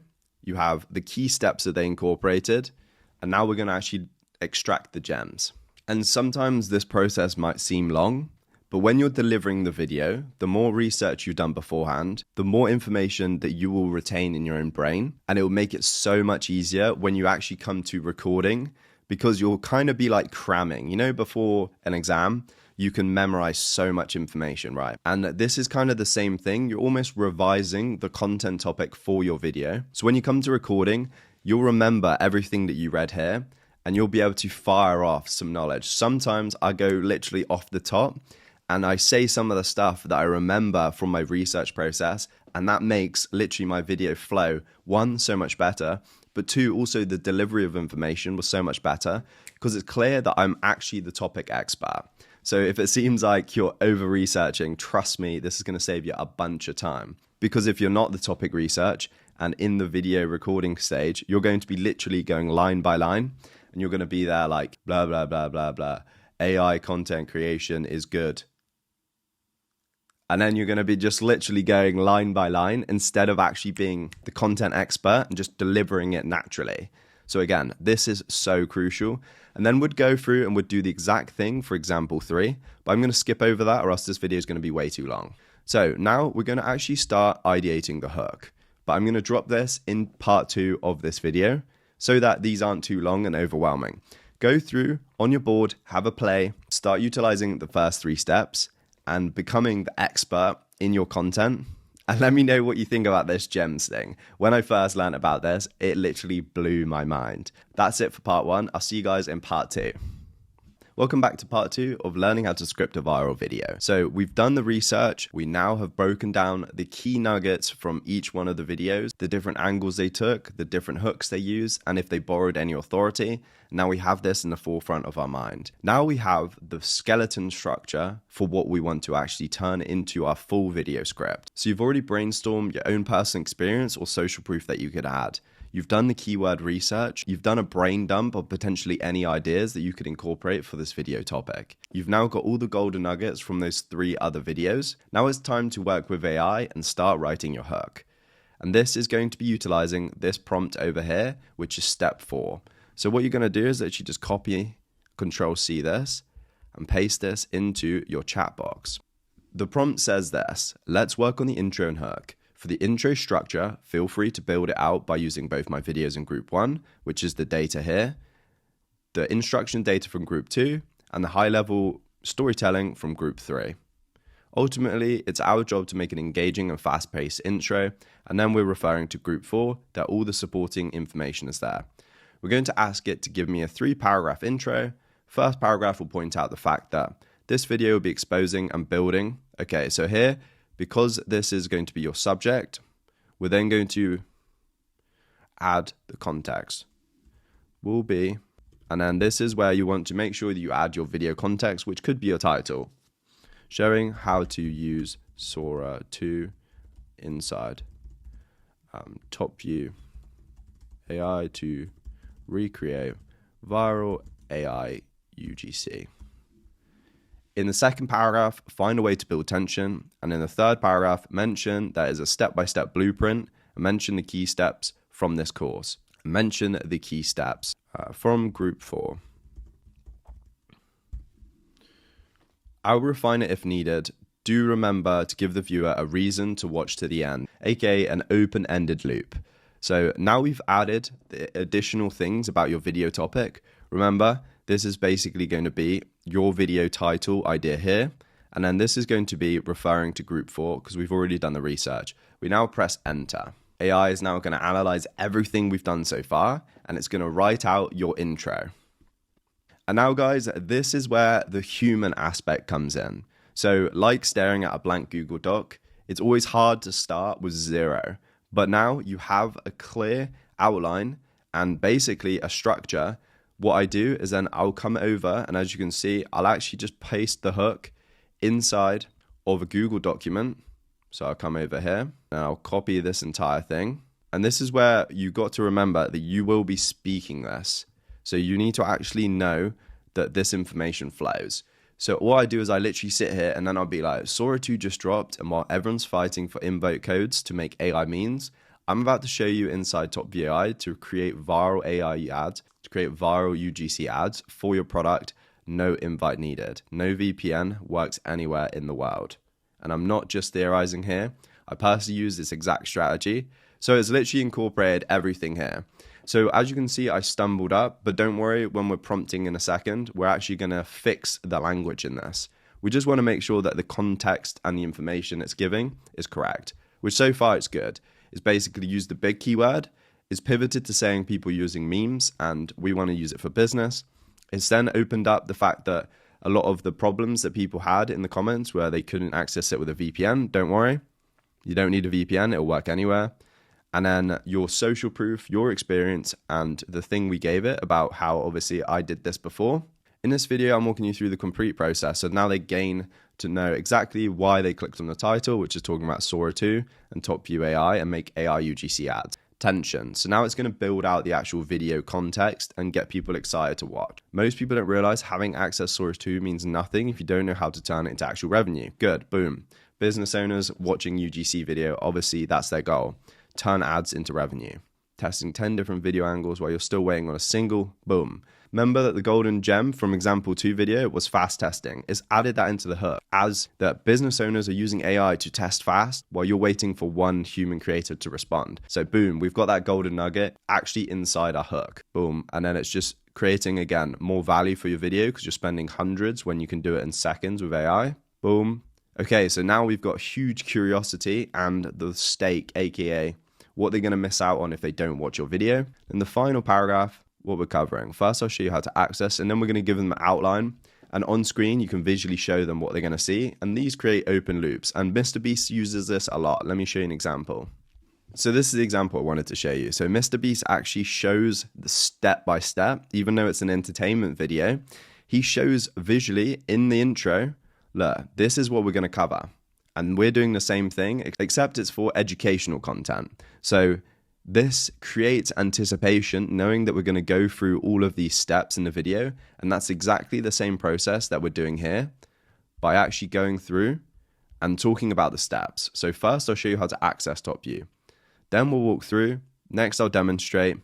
And finally, this is the part you cannot miss. I'll reveal the comparison between AI creation and the original video, plus the exact ad strategy I used to turn this into 6 figures in revenue. Stick around to the end because I'm dropping my full ad testing framework and shows you exactly.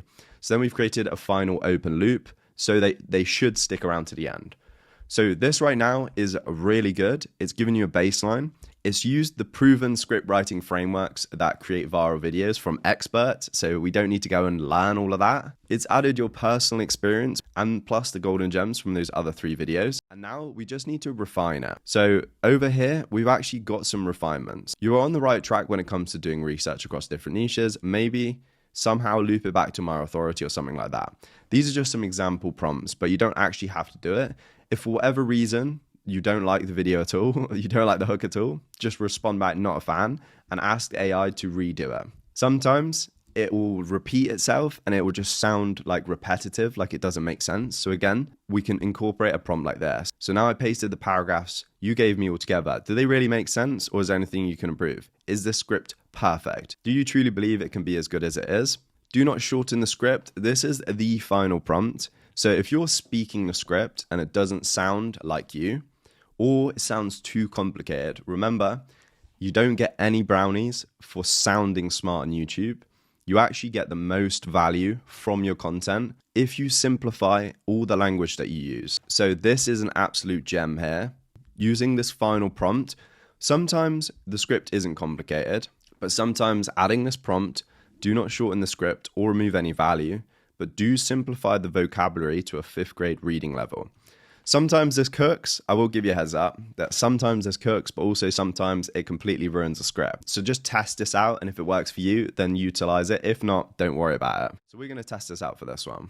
Okay, and then we're going to put this into our Google Doc, and then we're going to just quickly read this over again. I'm just going to add another tab.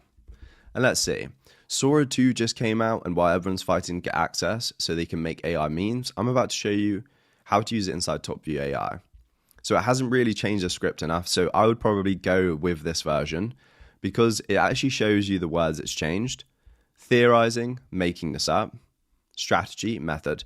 And remember guys, we're about to get huge reach on YouTube with auto dubbing. So if we're using simple English, when it's translated and auto dubbed in other languages, the biggest audience possible understands your content.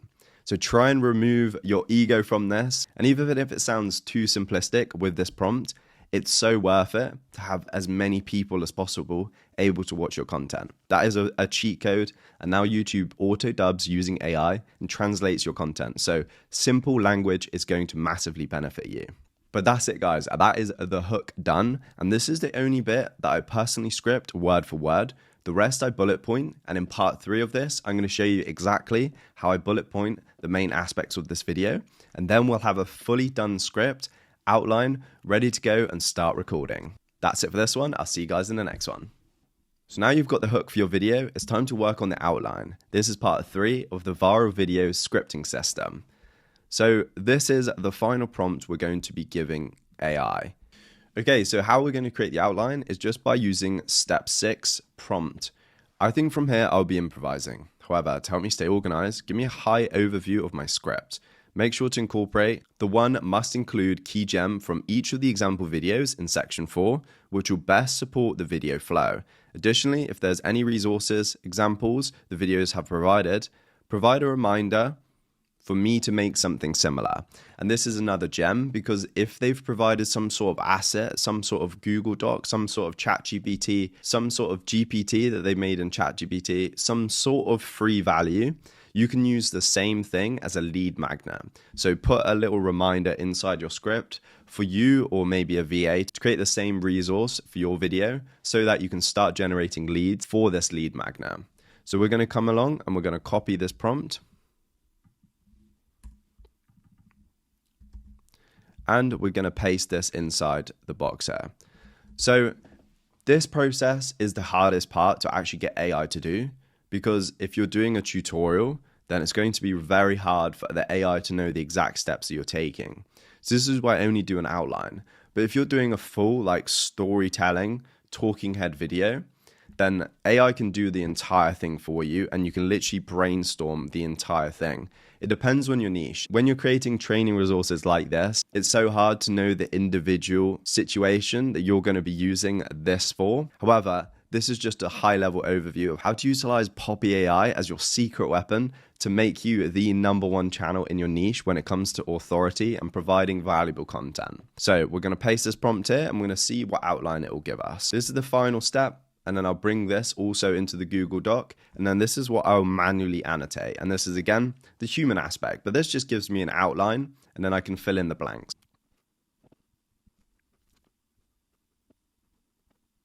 Okay, so now it's finished generating the outline. We're going to copy this. We're going to bring it over to Google Docs. And then what we're going to do is just do a video outline. So I'll just call this video outline. And then we're going to come over and paste it in. And now Poppy AI is so good, it literally gives you graphics that you can utilize. It gives you assets that you need to create, graphics to create, B-rolls needed. So it's already understanding your viewer, the goals of your video, and the product that you're trying to demonstrate.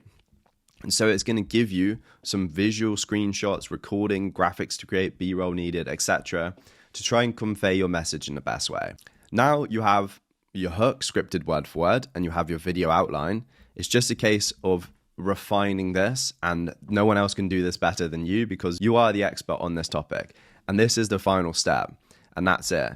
And as you can see here, it's got some triggers. Must include key gem, the access barrier plus top view contrast. So here we're going to just double down on the fact that whatever example 1 did, we've got the gem, we're going to incorporate that in the video. And then it's going to go and it's going to build out my case study.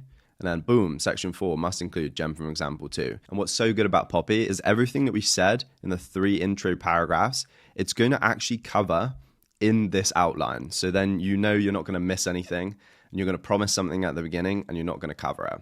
So here, results and proof. Our hook to try and get people to watch to the end was, I'm going to show you my personal revenue. And so it says here, reminding you to make sure you incorporate that.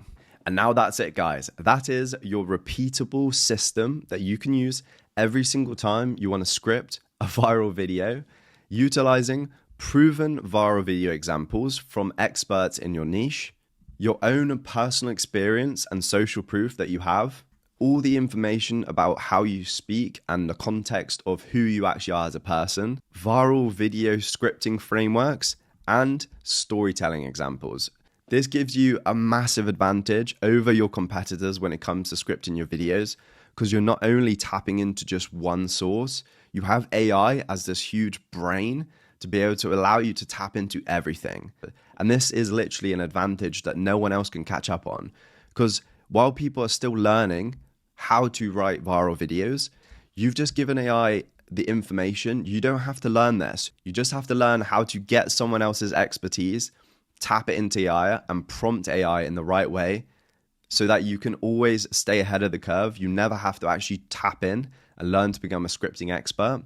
You just have to know how to get AI to be the expert for you and to use expert information. So I hope you guys have found this valuable. I hope that even if you're a beginner, that this wasn't too complex. And if you have any questions about how to best utilize this scripting framework, let me know in the community and I'll jump in and help as many people as possible. But that's a wrap on the scripting, guys. I'll see you in the next section. So now you've finished the scripting process, it's time to move to the next section, which is filming and editing. This is going to be a speed run on how I film my videos and how you're watching this video right now. First of all, I'm going to go through some of the basics. Script everything, but deliver naturally. And to do this, I use bullet points and not word-for-word scripts.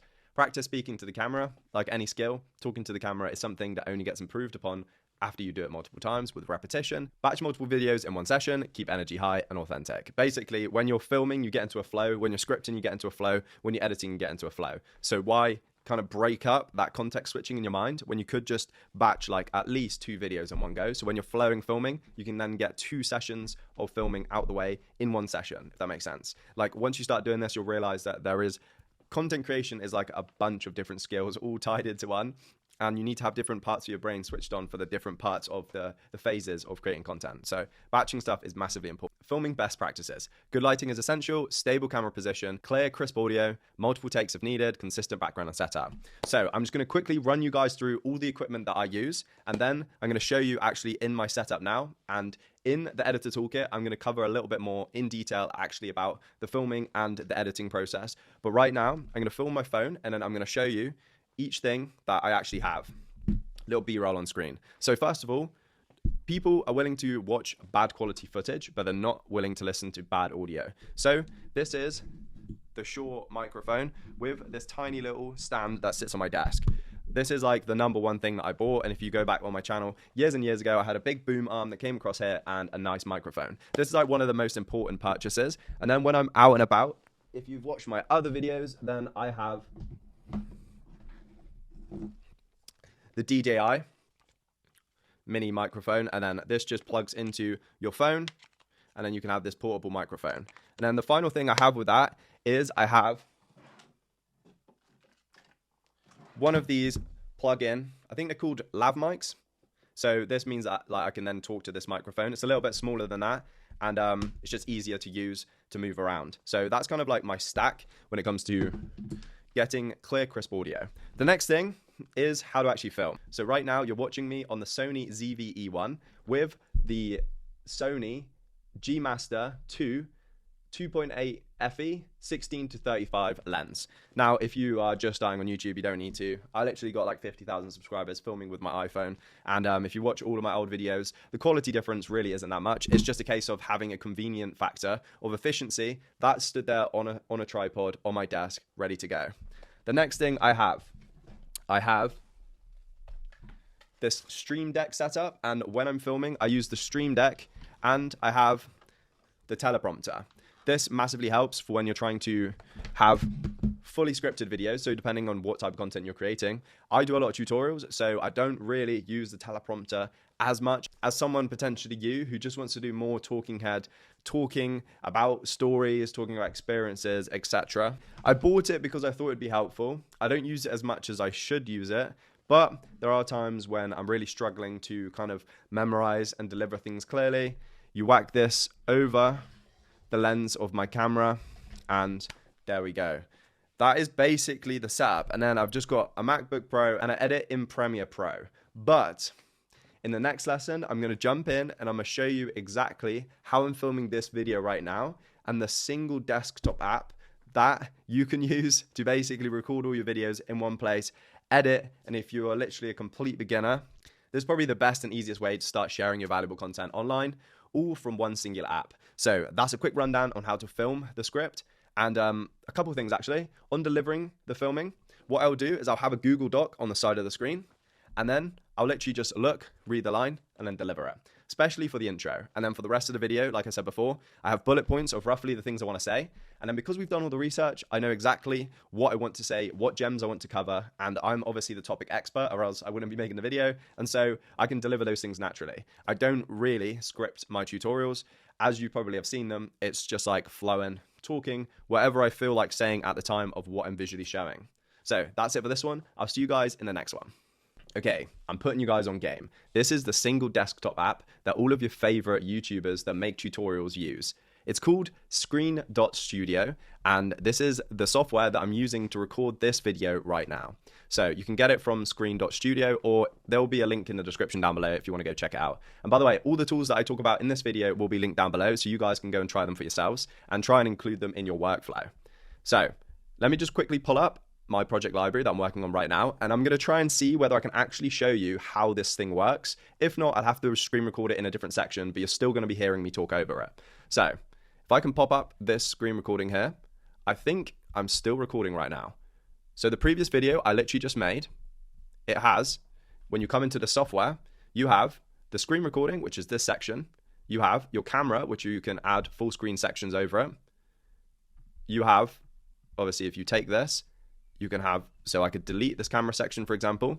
You can come in, you can add different background gradients. You can make the screen recording section bigger or smaller. You can round the corners or no corners. You can do an inset, so you can have like a panel around your video. You can change your cursor style, which is pretty cool. So you see like people with these like yellow ones. That's how, like, I think Digital Income Project uses this one. And also, what's the other one? 10x Income, which are like faceless YouTubers that use AI avatars. That's what they use there. You can change, obviously, your camera position like so easily. You can change the actual camera size. So for example, like you probably see, I know a lot of info guys, they create reels like this. So you can obviously do this for short form. If you just turn this into a vertical, so then obviously you can have like camera size way bigger. And there you go. That's how they do like the vertical videos with info. You can do vertical like that or original. So horizontal, but I'm always, these are my settings. 16:9. I use a square in the bottom left corner at like 40%. Sorry, in the bottom right corner. I use a square in the bottom right corner at 40%. Sometimes I switch it up and I'll use the vertical, and I'll use the vertical center. And it's a little bit bigger, like that. But it depends, like, obviously where I am centered wise in the camera. Then you can also hide the camera for whatever reason, and you can actually see whether the camera's hidden or not in certain sections. For example, if you want, so if I change all my settings back to square, I go down here, I make this 40% again. So there might be a part in the video where you want to show something here. So I can then click plus, I can click hide webcam, and then I get a section here where the webcam is completely hidden. And then in the same settings, I can also do full screen. So you can literally have your camera, your microphone, and your screen recording all go into one desktop app that can then be easily edited and put together like this. And then this is the magic, and this is like the reason why I switched over to this desktop app, is because you can add zooms. So look, it will automatically trace where your mouse is, and then it can zoom in, and you can change the zoom. So you can have this like go really close. So if you really want to show what you're doing on screen, super easy. And then you can also edit and choose to do this manually. So is there certain sections you want to show? And then for example, here, you might want to hide my camera. So you click hide webcam, and then you drag that across. And so you can really show a lot of stuff on the screen. This is a pure source. And then again, you can choose to mute your microphone. You can choose to improve microphone quality, mute system audio, and add background music. You can also, which I actually used as part of my new company, Build My Service, you can actually use captions. So when I was doing introduction videos to people who had just downloaded my software, I was actually doing a microphone, and you can plug your phone in and you get literally the mobile view of your screen on this screen. It's literally so good. This saves so much time. If you've ever tried to do a tutorial with a screen recording before this software, it was a hassle. You have to have the webcam, the screen recording, add effects, layer everything, sync the microphone with the camera audio. It was a whole works. And now Screen.studio has made that all 10 times fast. This is not a sponsored video. None of these tools are sponsored. This is exactly how I run my YouTube channel using these AI tools. So that's it for this one, guys. I'll see you in the next one. The final part of this section is editing. And for that, I actually want to show you a product that I'm releasing very soon. This is not a plug. This is something that I built personally because I wanted to have consistent editing on my channel. And then I decided, okay, how could I do that? I'll build a video training portal that editors can then come and use to literally copy the way that I edit my videos so I can outsource my editing. So this is what I built. It's called the editor training portal, and these are the exact steps that I take every single time I come up with a new video and every single time I edit the video. And so I built this to go on my homepage, and then because I get so many editor applications, it's very simple. They can click here, apply to join as an editor, fill out my form, and then they can actually get a test project. They go to my training library and they can actually learn exactly how to edit like me. Now, this editing portal, these videos, some of them are like, especially the end-to-end workflows, are like multiple hours long. So the A-roll, this one, I think this one's like 20 minutes, final retention editing. So this is 4 hours, this is 3 hours, this is 2 hours. So it's a little bit long to slap in the middle of a YouTube video. So I'm trying to make this way more efficient, showing the processes rather than you actually watching me go through a full hour or so, or multiple hours, basically repeating editing compositions. I'm going to break this down into literally like a 6-step process that's so much simpler, but it covers all of the folders that this covers as well. That's it for this section. I'll see you guys in the next one. So you finish your video and you're ready to upload. There's one more thing you have to do to make sure that your video gets the reach that it deserves. And that is where all of the keyword research that we did at the start of the video comes into play. Your title, your description, the tags, and obviously what you said in your script. But you should have already added that in if you did the scripting process that we talked about in this video. How do you actually, with one simple prompt, create a 100 out of 100 optimized description, automatically create tags, create your resources, create your free Google Doc that you can use as a lead magnet, all inside Poppy AI. This is the exact process. Now, before I jump into this, I just want to say it's been about another 2-3 months since we did the keyword research at the start of this video. And I showed you guys this one YouTube video here that had 300,000 views. I showed you this as an outlier. And then I said that this is probably due to, because of the chart here, is probably due to search. And so I built my entire video using this as the baseline and the video that I was going to hijack, and it worked. So this video now has continued growing, and we've got 9.2 thousand views for this video. And the whole format was following this exact process that I've showed you guys in this video. And the next thing that allowed me to actually target that was my SEO in my title and description, which is what I'm going to show you now. So I just wanted to kind of show you, because you actually saw me talk you guys through, and at the time it hadn't reached search yet, and I was a bit like, it doesn't always work. Well, actually this one did, and it's still accumulating views right now. So there's just a little social proof that this method does actually work. If you want a simple system to be able to make content on YouTube that actually makes you money, this is it. So the uploading process, this board is literally so class. Before, you'd have to go and like write all of this out. It would take me ages. Whereas now I'm going to show you exactly how easy it is. So first of all, the board will be linked down in the description below. And if you don't have Poppy AI yet, what are you doing? It's on AppSumo right now. Go click the link in the description and get the lifetime access for only $250. So jump in, click the board. It's going to be board number 4. And you can come in here and literally it's as simple as uploading your new YouTube video that you can just have as unlisted when you upload and pasting it in here. So just a case of coming here, your video as you started it won't obviously be all filled out. So what you can do is just grab this link here, click copy, come over to the Poppy board and paste in there. What Poppy's going to do is going to automatically start transcribing that video for you. And then we've got a video from Vanessa Lau and my own personal playbook in here. And all you have to do is as simple as come in here, copy this prompt and enter. And then I'm just going to do video topic to about how to build an AI receptionist. You don't really need this bit, but this just basically just in case. Sometimes obviously I reuse this board. Sometimes it has the old saved data from the previous video. So if you say about, it just makes sure that it's actually the correct current video. So let's upload this. And then I'll jump back in when I show you what it output. Okay, so now it's finished producing this. What I'm gonna do is actually just come down here and copy and paste this. And I've already pasted it into a Google Doc. So let me take you through why this is such a cheat code for creating YouTube videos and everything that it produces. First of all, it creates a file name. Now, this is unproven to me, but in the metadata of your video, it actually recognizes what the file name was. So I actually go, and for example, I have an example video here. This is what I do. I literally change the file name to be the video title and actually contain all of the SEO keywords that I want my video to target.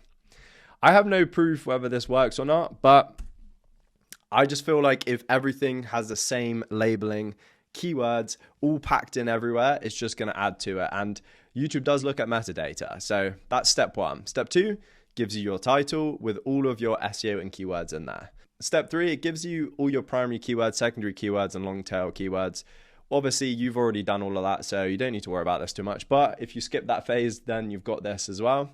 Then it will build out your full description, what you'll learn in the video, and then your timestamps, as well as actually tell you what you said in your video. AKA, I said in my video that I had these resources. So it's going to tell you to add the link, which again, is so useful. And additionally, sometimes if you have in your video, for example, you'd be like, click here to watch this. Sometimes you'll forget that, whereas it's actually come through and it's told me at timestamp 3, I say link to go high level tutorial at 13 minutes. So then in the upload section, you can actually go in and add those, which again, I've done it so many times where I've said like, I'll pop it up here and then I don't actually do that. So there's another cool thing about having Poppy AI do this upload checklist. It literally doesn't miss a beat. Then we go in and we'll create the pinned comment. So if we go over to the actual video, this here is basically just another first thing that people see. So a lot of people, they go on YouTube, they click open comments, and then they go and see the first comment. And then this is just another thing,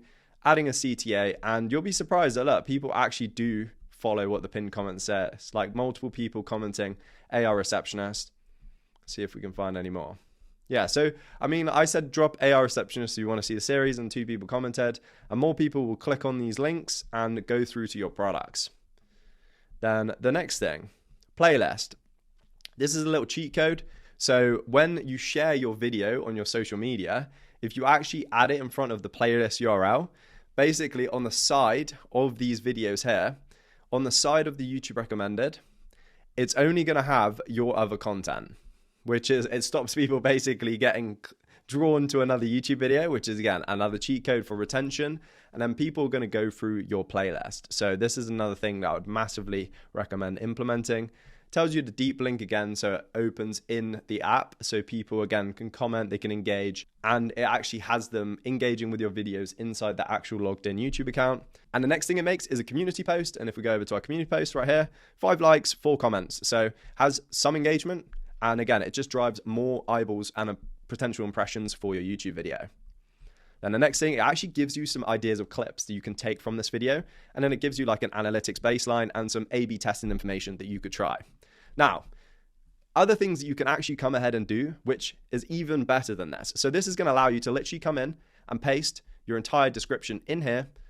So your video is literally optimized for SEO, ready to go live. All you have to do is change the file name, add your title, and then copy the full description, add all the chapters, add all your cards, aka when you go into actually the upload and creation process, this is what it looks like.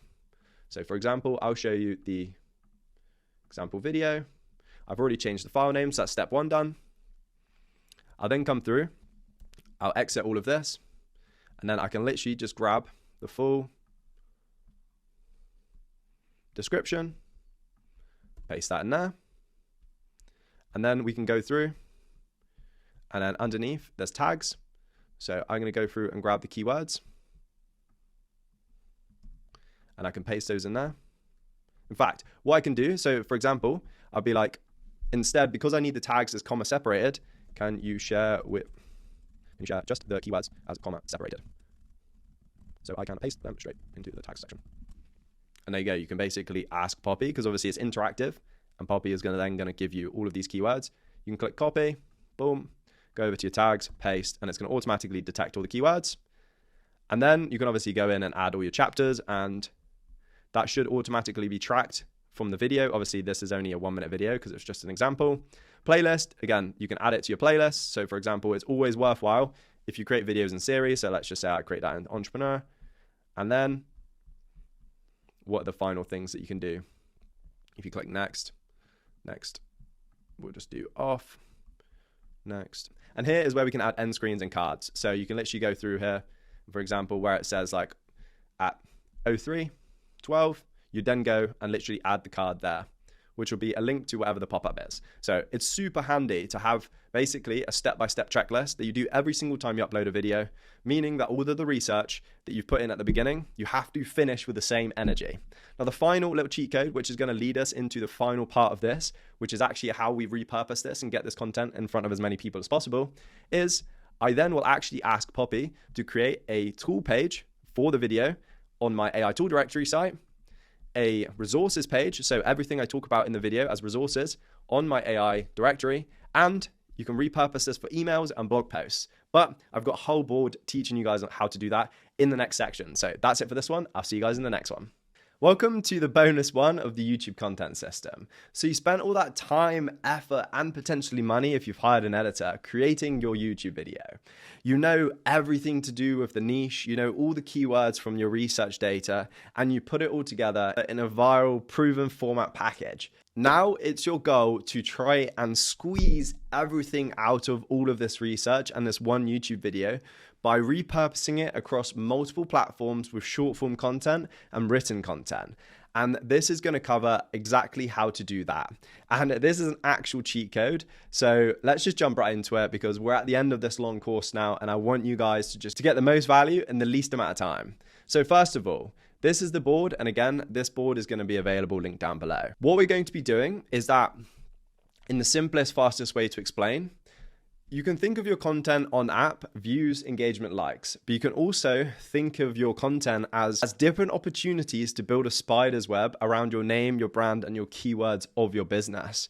And so people forget that YouTube, Instagram, TikTok is all indexed on Google. So if your YouTube video has researched around keywords, then those keywords are also SEO terms that are going to show up across the internet. So when you're posting across all of these different platforms, yes, they're going to get more clicks to your YouTube video, but it's also going to be creating the spider's web of your online presence attached to those keywords that ultimately you're making videos around your business. So those keywords are going to be money words. They're going to be bringing you new customers just through Google and other search engines, which is absolutely insane. And this is the type of thing that people who are thinking into the future, you're going to be associating your name and your business with all of these keywords, and you're going to get AI citations, and ChatGPT is going to start recommending you to people, etc., etc. This is like something that people overlook. Yes, it's good to get extra reach so people click and watch your video, but also, like for example, starting AI receptionist is a search term.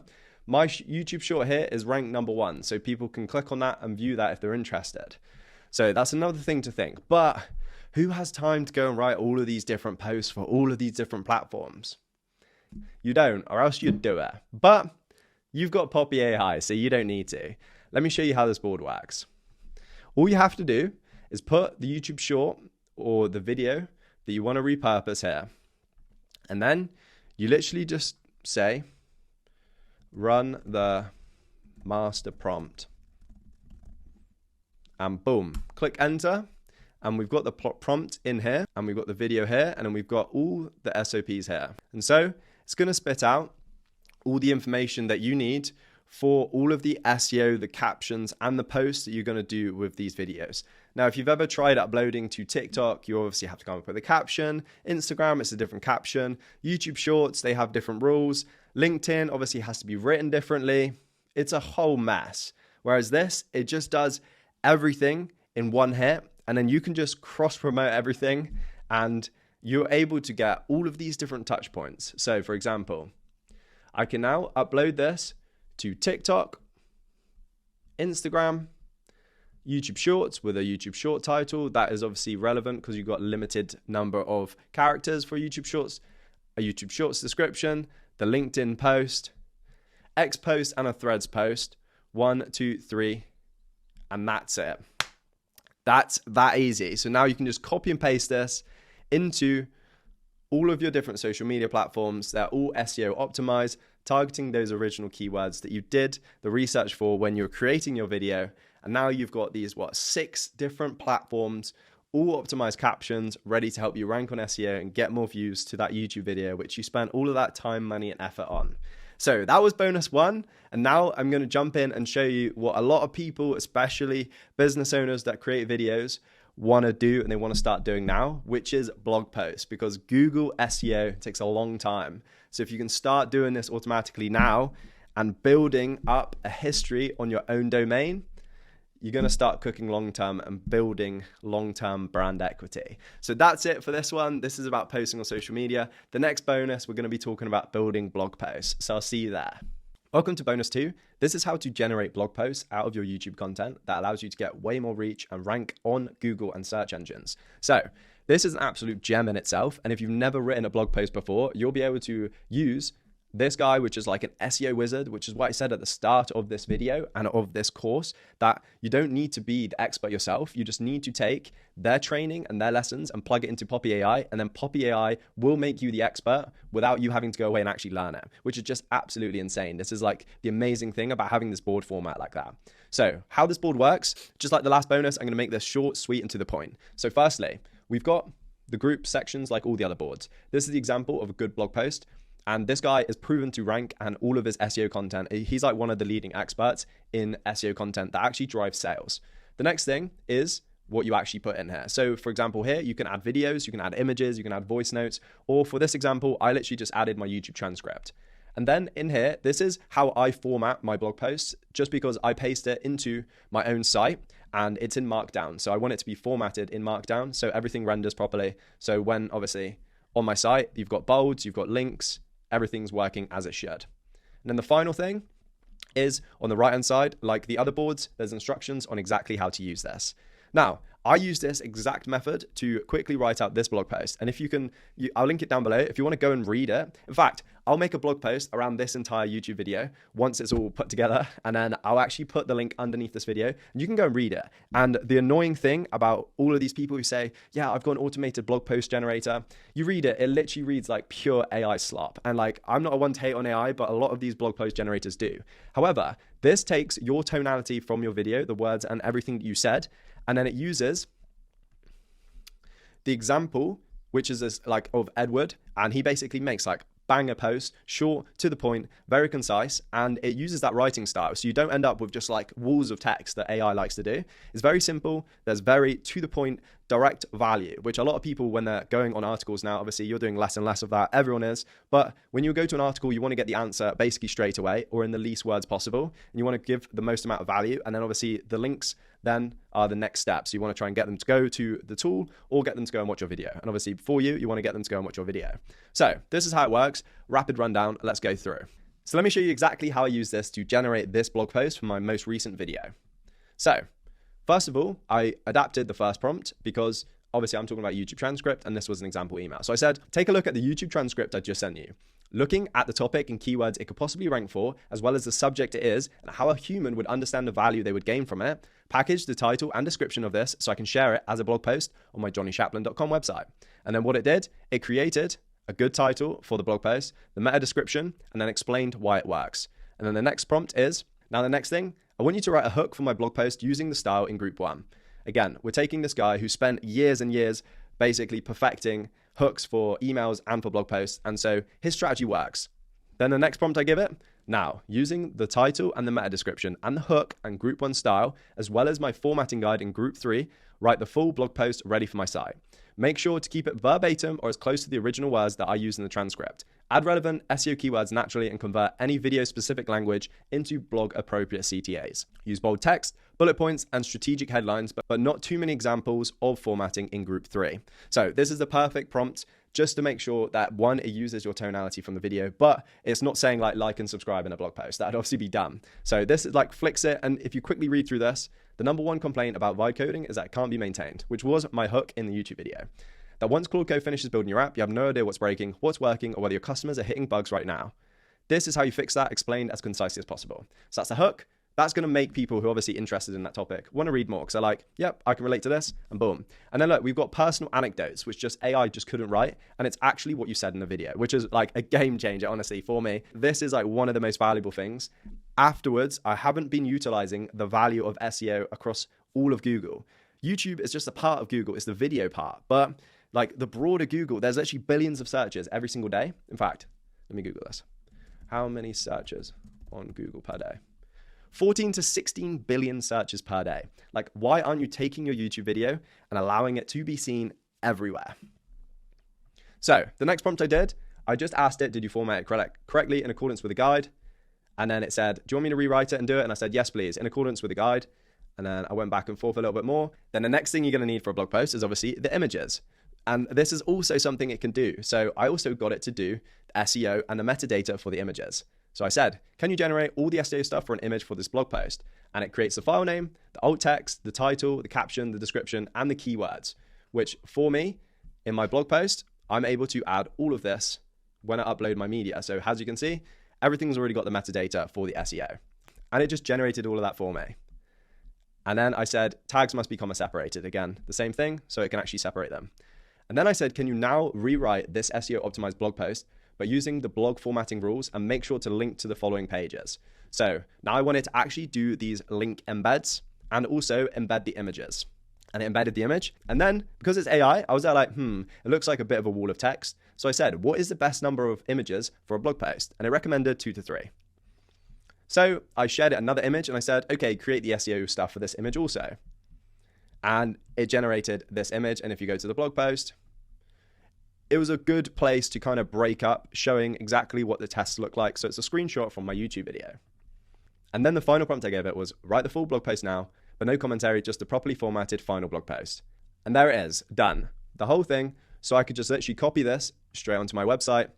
And now I have, and again, I'll do the same for this course, and you guys can see the link down below. You can go and read it, and you'll realize that it's so well written, it's short, concise, and it's another touch point allowing you to get the most out of all of that effort that you put in for your videos. So that is the final bonus for this entire YouTube content system.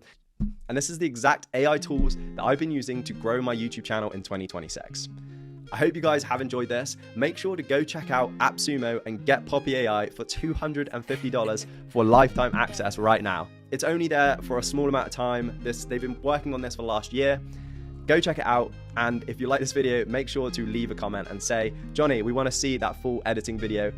And I might just drop a 10-hour editing course on my channel, exactly like this, going over exactly how I edit my YouTube videos. That's a wrap on this video.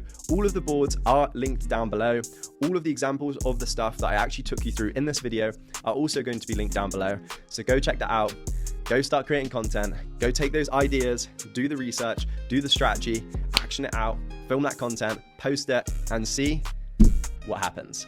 And remember, guys, if you can dream it, speak it, and truly believe it in your heart, you can create it. So go out there, start creating some content, and I'll see you guys in the next one. Your boy's gone skis.